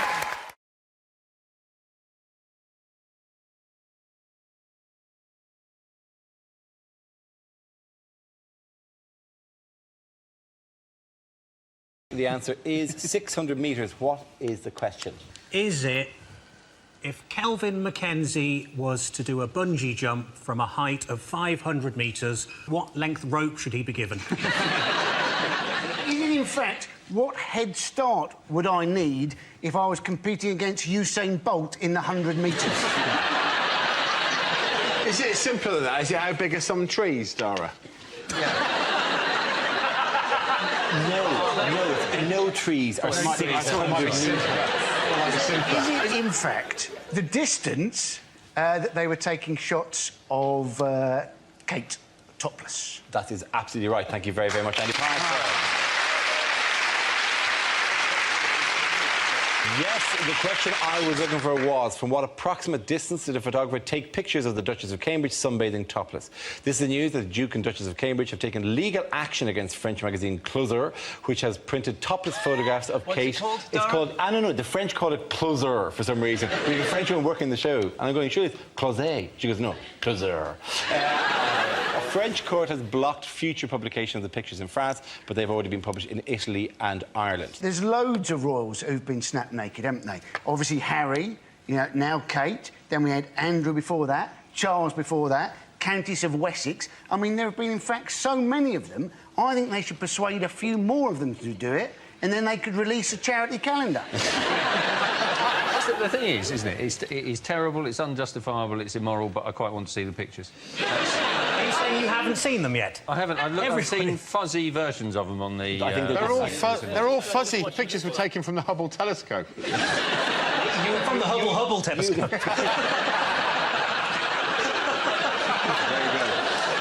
What I found intriguing was I think, I don't know what everyone was, I was certainly waiting for the next time she appeared in public to see if she would acknowledge what had happened to the cameras And she didn't. She just did the same smile that she always does. Because if someone had photographed my meat and 2 veg, I probably would have come out and gone... I think the whole thing is just making a mountain out of 2 molehills. That's a good point. I'd probably be better, I think, the BBC Fred, if we didn't descend into judging the woman's breasts. That would be the incorrect direction. I think she's annoyed because, and every woman's had this on holiday, because I've looked at the photos, and they're at that awkward angle. When you're topless, you've got to stay at a certain position or it's not attractive, and she's in that reaching for the sun cream position. That's what she's annoyed about. You know, we've all got those photos, like my Uncle Terry, where he popped out of his shorts. But do you think... We've all got those bad holiday photos. I didn't see that edition of Closer. Joe's Uncle Terry pops out of the shops and his shorts. Do you think she's genuinely worried about it, though? Don't you think there's just one tiny... Well, do you think there's just one tiny bit of her that's thinking, yeah, where's my sister's arse now, then, eh?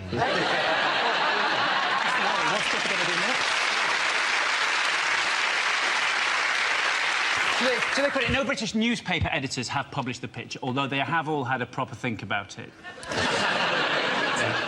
But the massive hypocrisy of it is astonishing. The Sun, I like it when the Sun gets on its high horse about something. It said, well, no responsible paper would touch this with a barge pole. 2 weeks ago, you were doing everything you could to show us Harry's barge pole. Which publications have printed the photographs? Closer.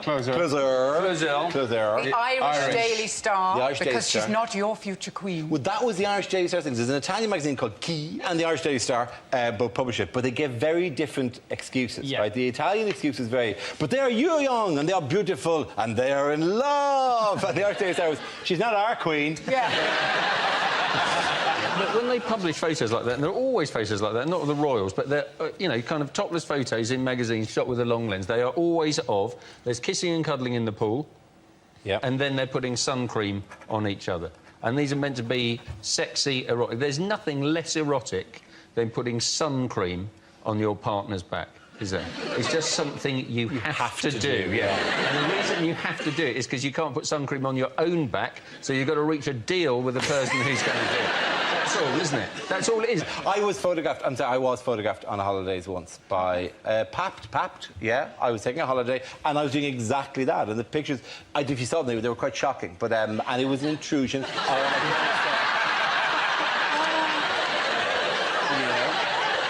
wasn't on holiday, was it, Dara? No, there was no holiday. It was at our house, wasn't it, Dara? Where do we get the least erotic thing I've ever seen? Where does a guy in the office find the source photograph? I believe he has your laptop. Yes.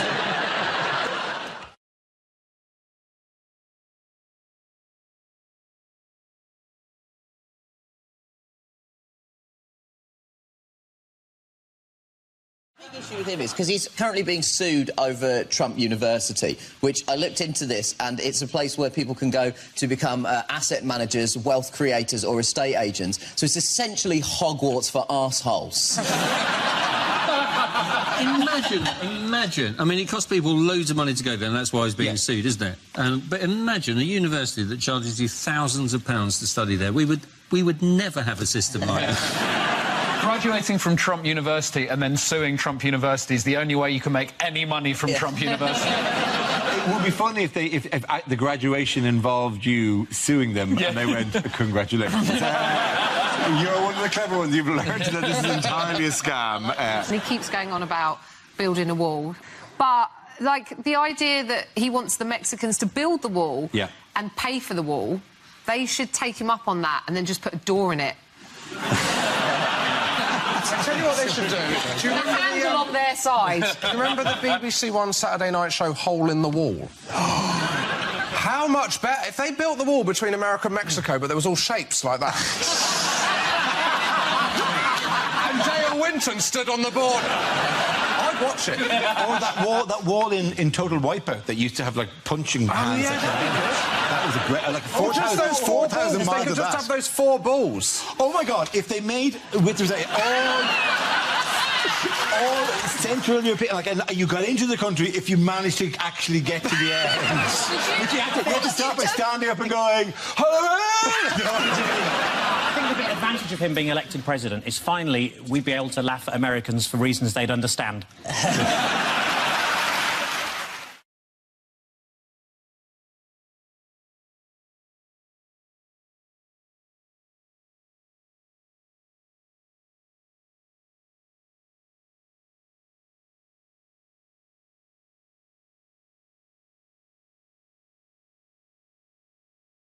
OK, here we go. The first subject is...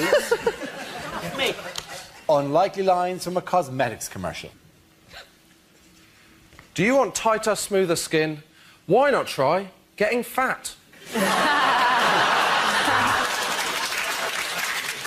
For a rich, all-over tan, get into a bath David Dickinson's just got out of. Do you suffer from low self-esteem, feel like a failure, think you can't go on? Then take 200 Nurofen. That should do the trick. Maybe she's born with it. Maybe she got it off that guy in Ibiza. Now, Daphne here is wearing a lot of concealer. Daphne?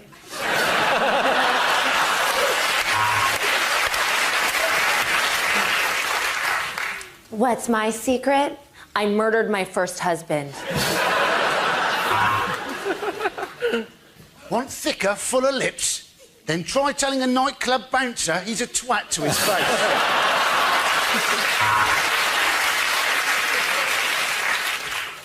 Clinique.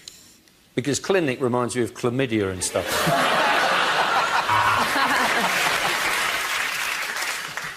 This eyeliner really works. And it tastes good too. That's why we call it chicken tikka mascara.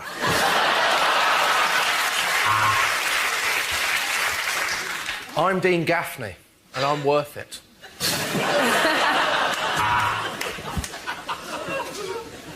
We don't test any of our products on animals. We use Filipino children. Is your man hairy all over? Then why not try head, shoulders, knees and toes?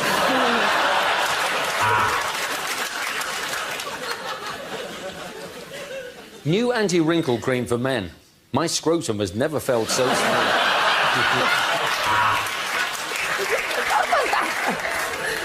For the most relaxing bubble bath imaginable. Why not have a little cheeky wank when you're in there?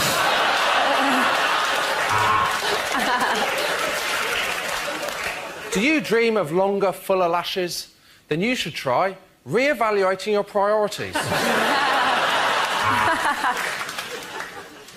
Sweaty from the tube, frizzy hair from the rain, black snot. She's got the London look.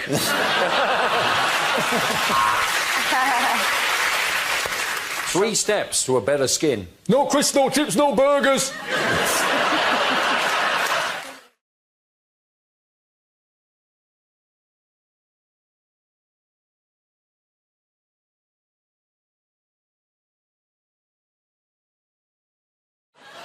Why might we be hearing more of this sound? Because it's the summer. No, but longer They've been allowed to play their chimes longer, yes, haven't they? The yes, ice cream men. That's yeah. what There was a law that passed, the chime law passed. I mean, there are various small laws passed this week, like gay marriage, for example. But no, we're not talking about that. We're talking about the chime laws, where the ice cream men are allowed to play for 12 seconds rather than for 4 seconds. Is it because of childhood obesity that they need more time to get to the ice cream?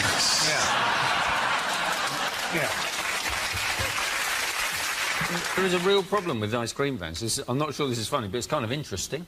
OK. Which is that it's all based on a national consultation they had about the future of ice cream vans. And do you know how many responses they got to the national consultation? 99. Tell me it's 99.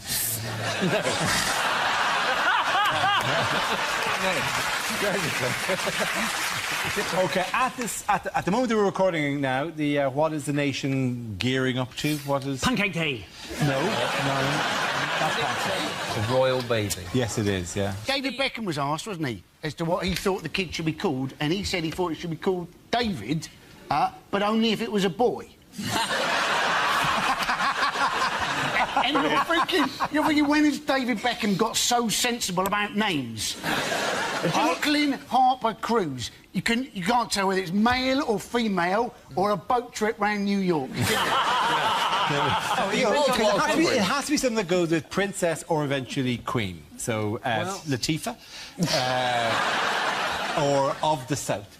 Those are... No, do you want a better name? It's Greatest Hits.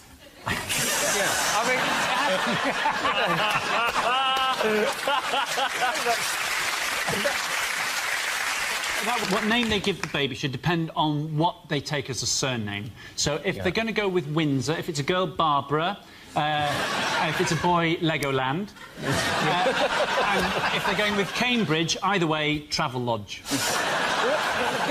John, it's the state of Britain today, though, that Prince Charles is going to become a grandfather before he's even got his first job. I mean, that's a tragedy, isn't it? Yeah. That is a tragedy. And he lives in an estate. You're never going to be able to... I don't know how you discipline a royal baby, though. What can you do to royal kids to go like, right, you've been naughty, you're grounded? Well, in Buckingham Palace, quality. The only bit that I'm really looking forward to is the bit where they finally announce the baby, when Prince William comes out onto the balcony going, hey, hey,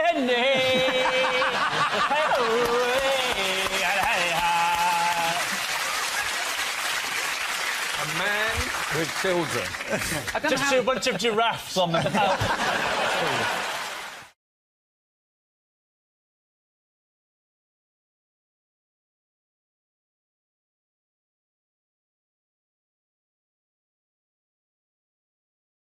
Here we go. The first subject is travel. Who wants to come in on that? I'll do it. Chris Harrison. The most dangerous roads in the whole of the world are British motorways. That is my sincere belief. Not because of the speed, because you can't get up speed on a British motorway because you're stuck behind a dick in a caravan. Do you know, I found this out. 1 in 5 families in this country goes caravanning. Why?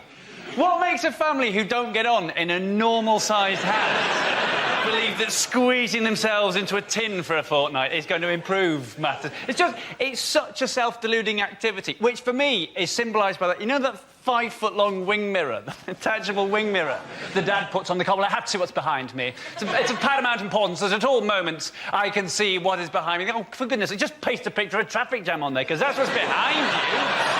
You don't need to look to see what's behind you. It's there because you are.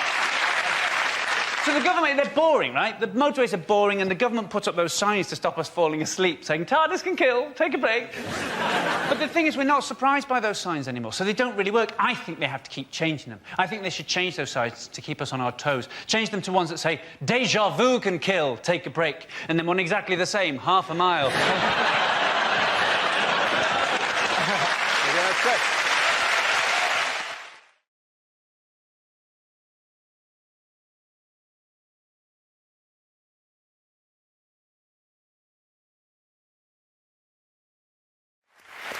This next round is our version of Question Time called Ask the Politicians. I'll play the host. Rory, you're Tony Benn. Hugh, you're a Tory spokesman. And Al, you're the voice of the silent majority.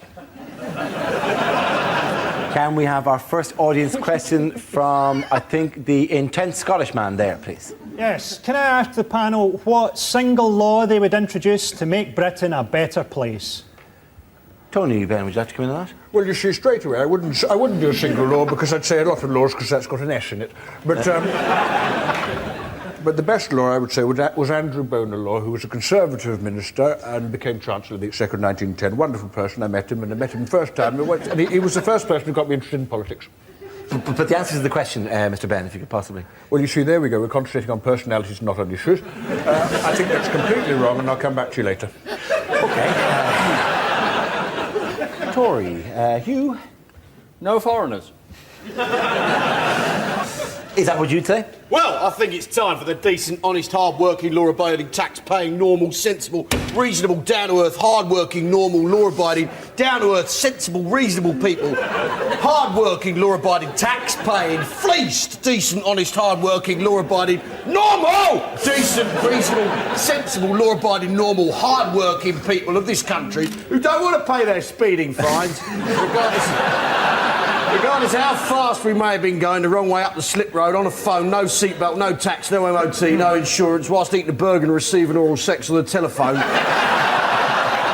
Haven't you got anything better to do, officer? It's time for us to speak. And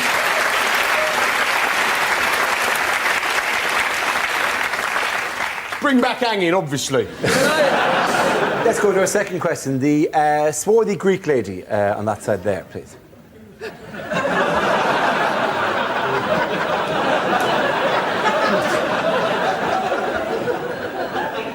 Yes? Oh, thanks. I was just wondering that as Britain chairs the European presidency, what changes should we be making? And would anyone like some falafel? Falafel, Tony Benn? Well, I've never falafeled in my life. And the European Union? Well, I've never been a fan of the European Union. I think it'd be a very good thing if Britain were towed away into the North Sea, a little bit further away. Now, that's strange. It's the first time I've ever agreed with anything you've ever said, mate. Right? Well, you've obviously not been listening. That's all I can say. I've been listening. I've simply chosen to remain silent up until now. Well, I must say you're very thankful. No, I'm sorry, I'm the voice of the silent majority. Well, I must say... Obviously, having said that, I'm no longer a member, but... the point... I think European Union changing name to the British Empire as a mark of gratitude. Call the euro the pound, right? And new kit. I feel, really, the very best thing to do would be to move the European Parliament to the Millennium Dome. They're both a waste of money. It'd be good to get them both lumped together.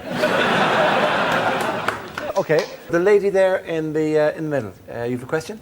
Indeed. Now that Cub Scouts don't have to swear allegiance to the Queen and God anymore, who do the panel think that they should swear allegiance to?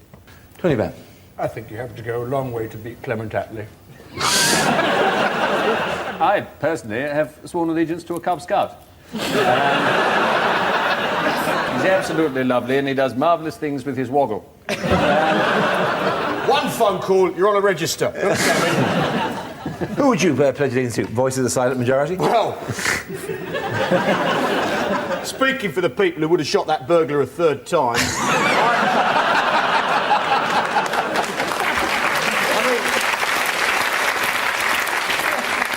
He shouldn't have done that anyway. He should have dug a pit with steel spikes and manure on the spikes and a rug on the top. In comes the burglar, falls in. Who's there? Who would I swear allegiance to?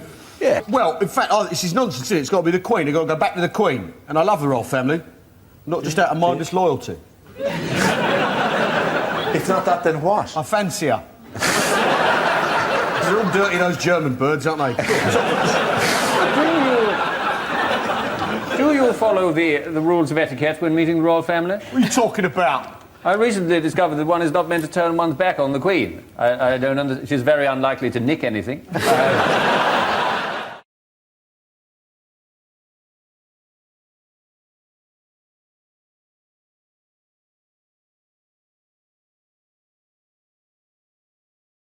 What did the Bank of England unveil last week?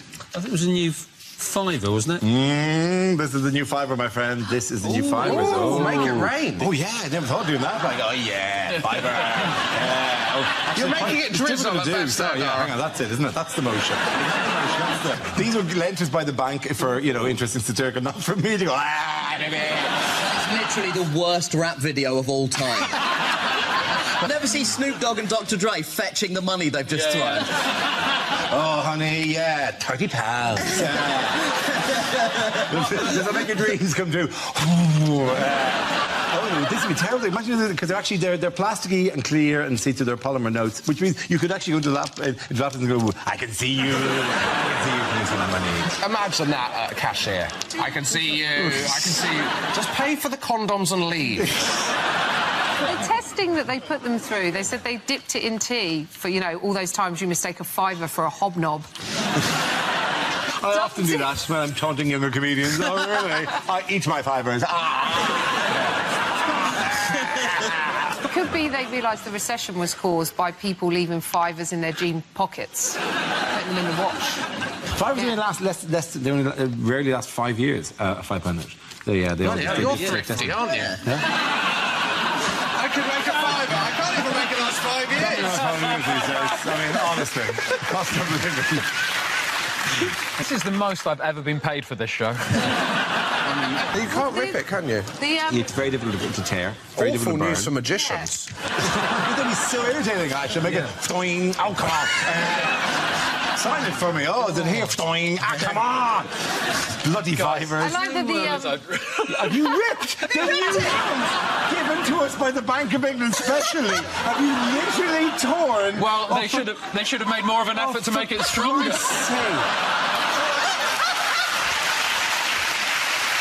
Back to the drawing board, guys. Can I ask if that's actually allowed? Because one newspaper went mad about the fact that you were defacing the Queen, and then they said of all the indignities Churchill has suffered, being scrunched up, dipped in tea and Ribena is the worst. And I was like, surely it's the nodding dog commercial. Is that less dignified? Oh, yes. We shall fight them on the beaches.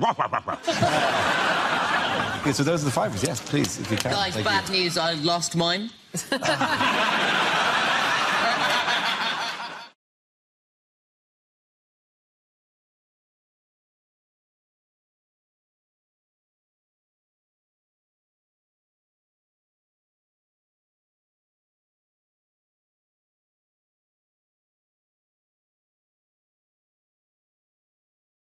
In the wheel. The first subject is exercise. Who wants to come in that? Ed. I ran the London Marathon this year. Thank you. That was an absolutely amazing reception from you guys. Thank you very much. There was an awkward pause. Two people thought, I better fill that and go, ooh, and the rest of you collectively just went with, well, we could not give a shit. Thank you very much. We saw that on television. Thousands of people did that. Also, it was in April. How about you? Move on with your life. Also, of course you ran the London Marathon. You are a white middle-class man in his early 30s. That's what you do. And you're right, that is the most basic first step on the most basic posh man life ever. I can live my whole life on tracks now if I wanted to. That's how it goes. Marathon, marriage, kid, sleep with the au pair, divorce, Crocs, death. That's it. Did it for charity, because I'm a great guy. And you sort of have to. The charity I did it for was a type 1 diabetes charity. Before you think I'm too good of a human being, we'll let you know that I am type 1 diabetic, so I will see that money eventually. Very much playing the long game with that cash. Didn't actually enjoy the marathon, though, for one specific reason. Every few miles, there was groups of people stood there with blue rubber gloves on, with globs of Vaseline on the ends of their fingers, like this. Now, at the time, I had no idea that they were employed by the marathon. You're supposed to run past them, take Vaseline, rub it on any areas of chafage. I had no idea they were supposed to be there. To me, that just looked like some sort of horrendous motivational technique. You better keep running, boy. You better pick up the pace. Otherwise, it's examination time. You got an appointment with Dr. Fingers. Thank you very much.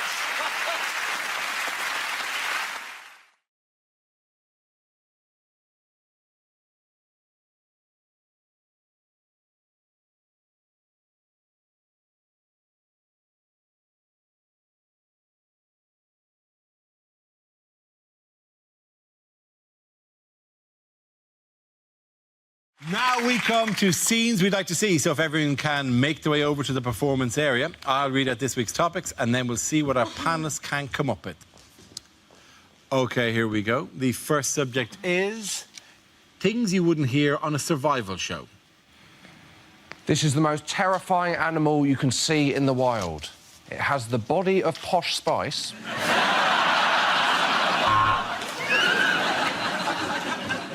Of course, if you're on an expedition, you must always make sure you boil all the water. Now, this can really slow you down if you come to a lake.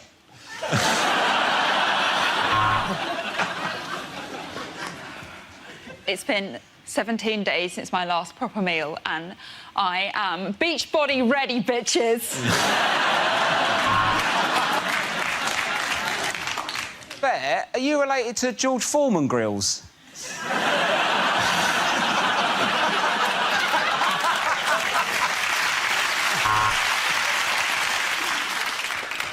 I've not had a bath for days on end. And that's because Rob Beckett's dad is in there.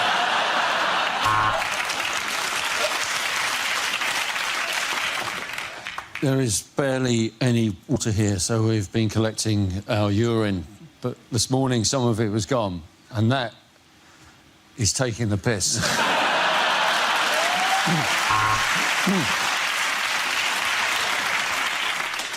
Spent 3 days in the jungle with nothing to eat but raw caterpillars. I remember the moment I walked back into civilization. Whew, there are a few butterflies in my stomach, I can tell you. When I was thirsty, I was forced to drink my own urine. I'm now hungry and dreading dinner.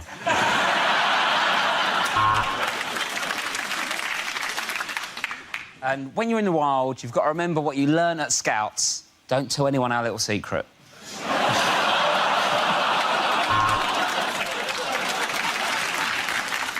Well, night is falling, it's raining, and I'm in the shelter, but it still feels dangerous here.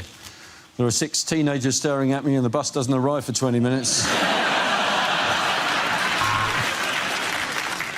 If you suddenly see a bear extremely close to you, the best thing to do, stand stock still. Pull down your trousers and just let it have sex with you.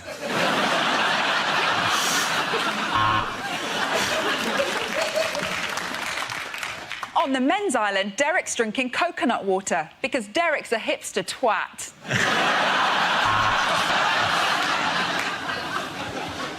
After 3 months totally alone on the island, it's amazing that John hasn't gone mad. Isn't that right, John? Yeah, it is, yeah.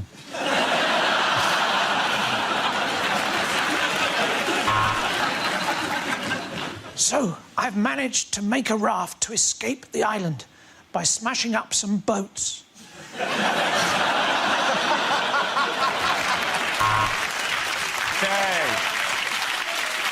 The next topic is unlikely things to hear over at Tannoy. Ladies and gentlemen, good afternoon and welcome to Waitrose, you smug, rich pricks. This is not a drill. I repeat, this is not a drill. Would somebody please go to the power tools aisle and get me a drill?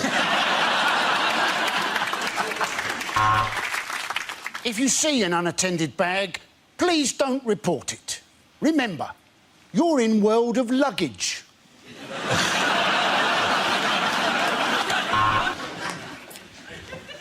Good evening, ladies. Topshop will be closing in 5 minutes. Please make your way to the till unless you're over 30, in which case piss off to M&S, you ancient old hag.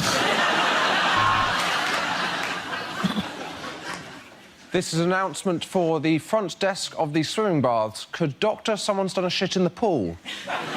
Please come to reception.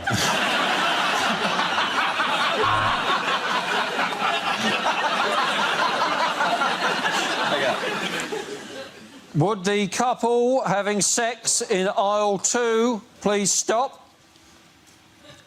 Spillage in aisle 2.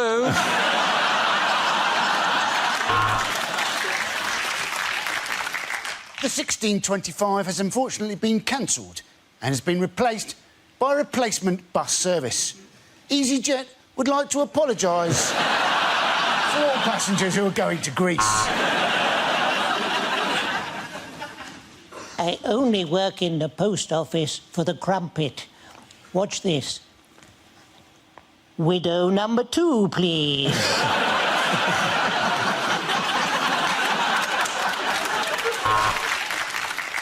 In tonight's performance of Chitty Chitty Bang Bang, the part of the child catcher will be played by a 1970s TV presenter.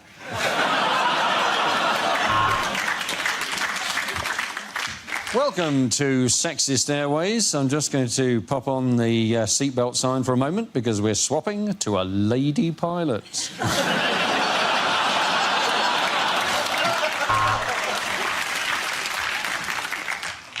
We are now coming into land in Russia, where the local time is 1956.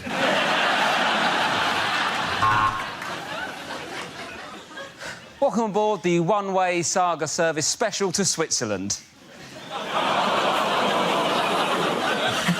Just trying to have a laugh.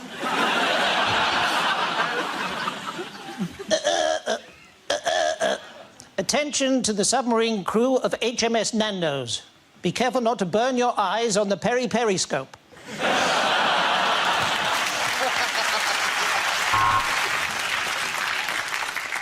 Lost children can be found at the Lost Children tent. If they're not claimed by the end of the day, they will be destroyed.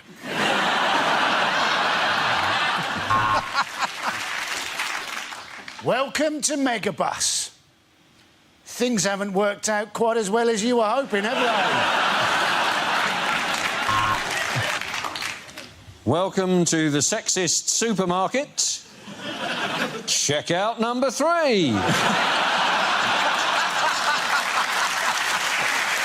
Okay, get that right. The point's going to Josh Hewitt-Milton.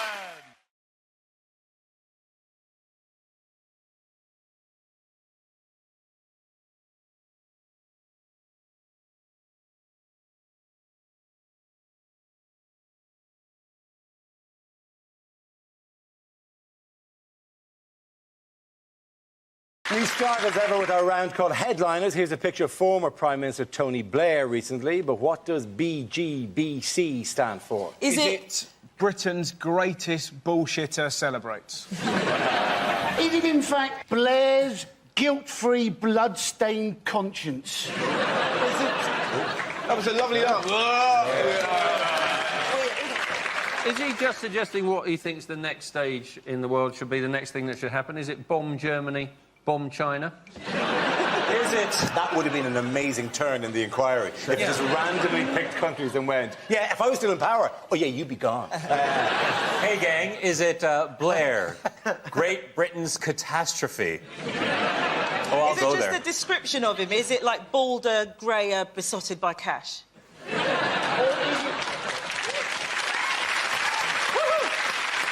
Is it Blair given blue cordon? You see in the picture. Oh, yeah, he has, yeah. It irritates me. Is it, in fact, everything the British Army didn't have when we went to war? Bullets, guns, bombs, choppers.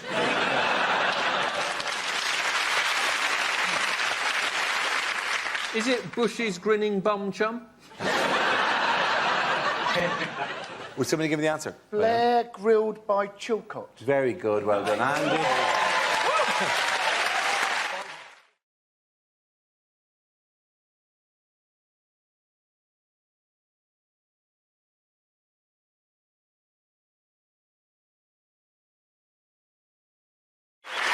Let's kick off with a round called Inside the Mind of. With the G8 conference fast approaching, we clamber inside the mind of the American president. Can anyone tell me what the voices inside George W. Bush's head might be saying? Roy? Breathe in, breathe out. Breathe in, breathe out. You want a drink. If you have a drink, everything will be all right. You can silence me with a drink. John? Are they saying, George, even we, as an abstract version of your inner soul, would like to completely disown you? Jeremy? Kyoto is the dog in The Wizard of Oz.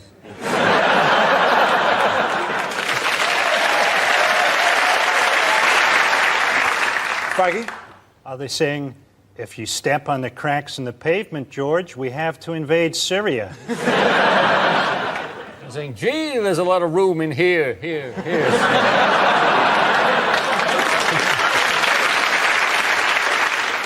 Are they getting ready for next week? It's Tony's coming to Washington. Look busy. OK, Grant, so enough of those. Let's move on. Let's move on to the next round, ladies and gentlemen. Give a round of applause to everyone there.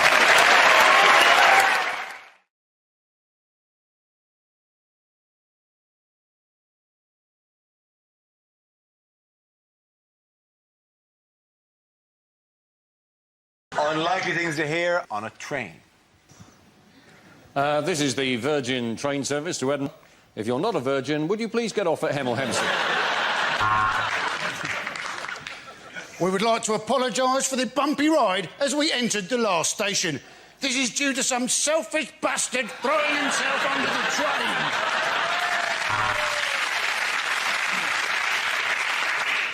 We are now arriving in Sheffield. Could all passengers in first class please pull back your window blinds and take a look at the real world?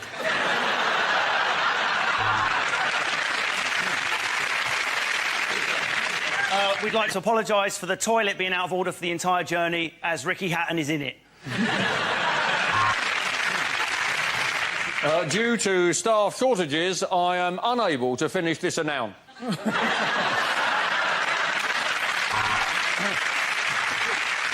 Hot food is now available because the buffet car is on fire.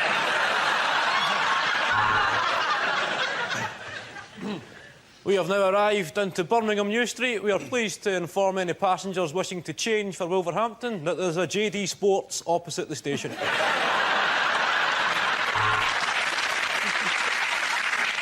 Excuse me, do you have any more of those sandwiches? They're delicious.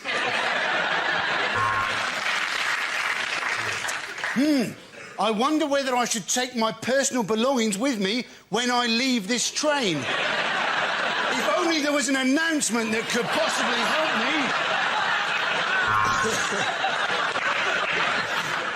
me. We apologise for the delay to this service. This was caused by points failure at Make Something Up.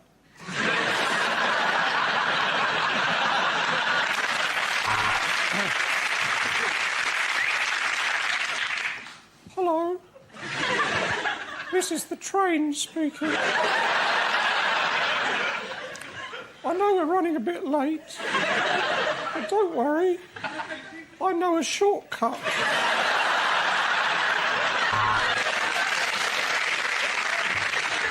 Could the passenger causing a disturbance in the quiet coach please settle down and stop shouting about your heart medicine?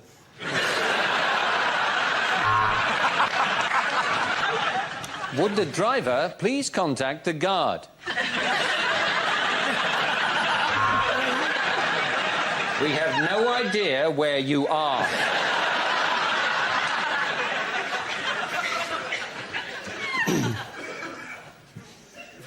This is the driver contacting the guard. Where am I? At the end of that round, the point's going to pass to Kevin and Andy.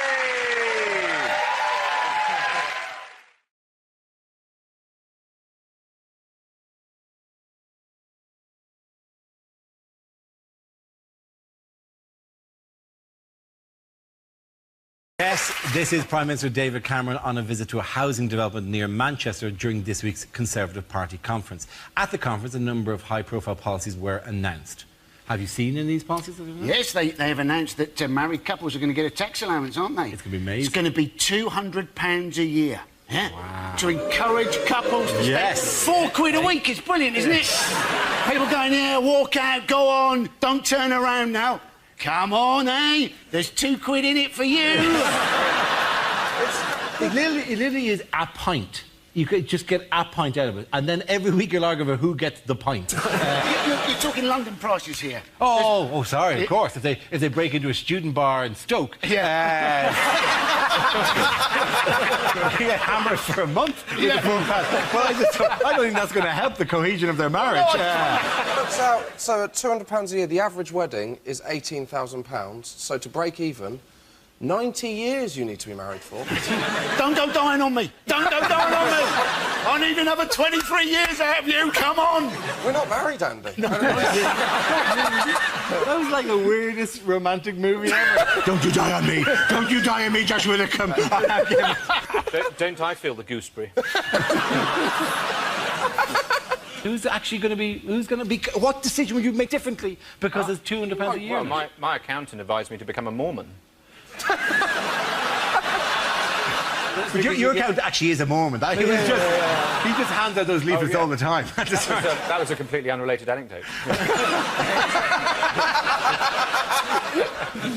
It is weird because it's social policy, it's social engineering by dangling money in front of people. He hasn't dangled it in front of people, he's waved it in front of people and said, if you like it, then you should have put a ring on it. That's what he's done.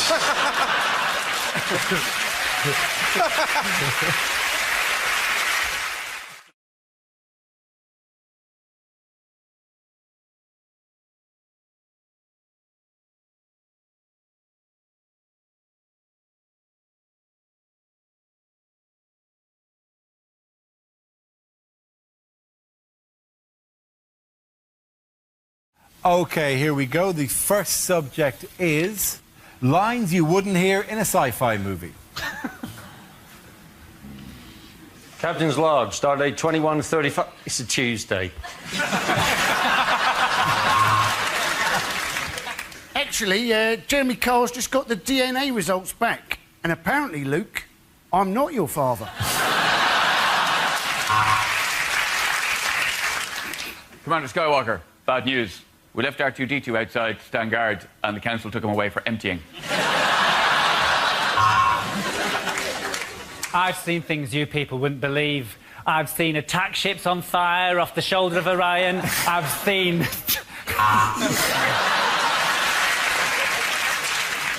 There's a giant satsuma in front of the ship. Go to orange alert.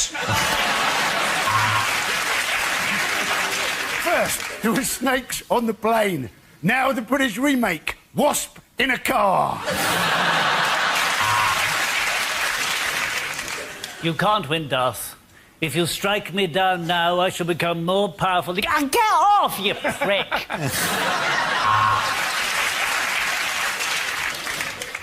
What is it, Captain? I've never seen anything like it in my life. Of course not, Scotty. It's the sun.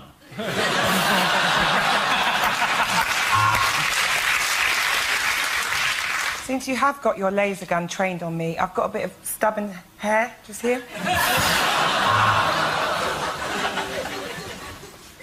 Permission to beam down to the Forbidden Planet.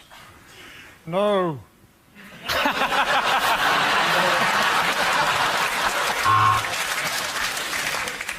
I can see dead people. That's because I'm watching UK TV Gold. Here are the sci-fi football results. R2-D2, C-3P, 0.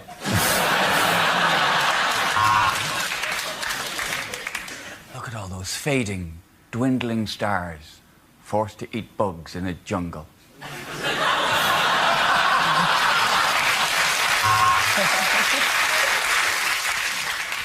If you leave our protection, you will almost definitely die. Scotty, do you still want independence?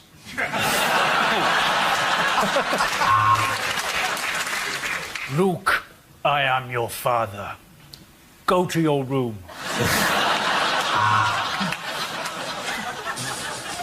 Captain, I don't like it when you call me Spock Face.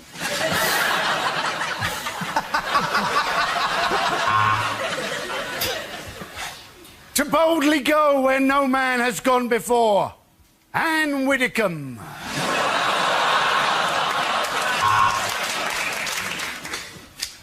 How many Klingons does it take to change a dilithium crystal? 10. 1 to change it, and the other 9 to chastise him for performing such a menial task when he's a member of a proud warrior race.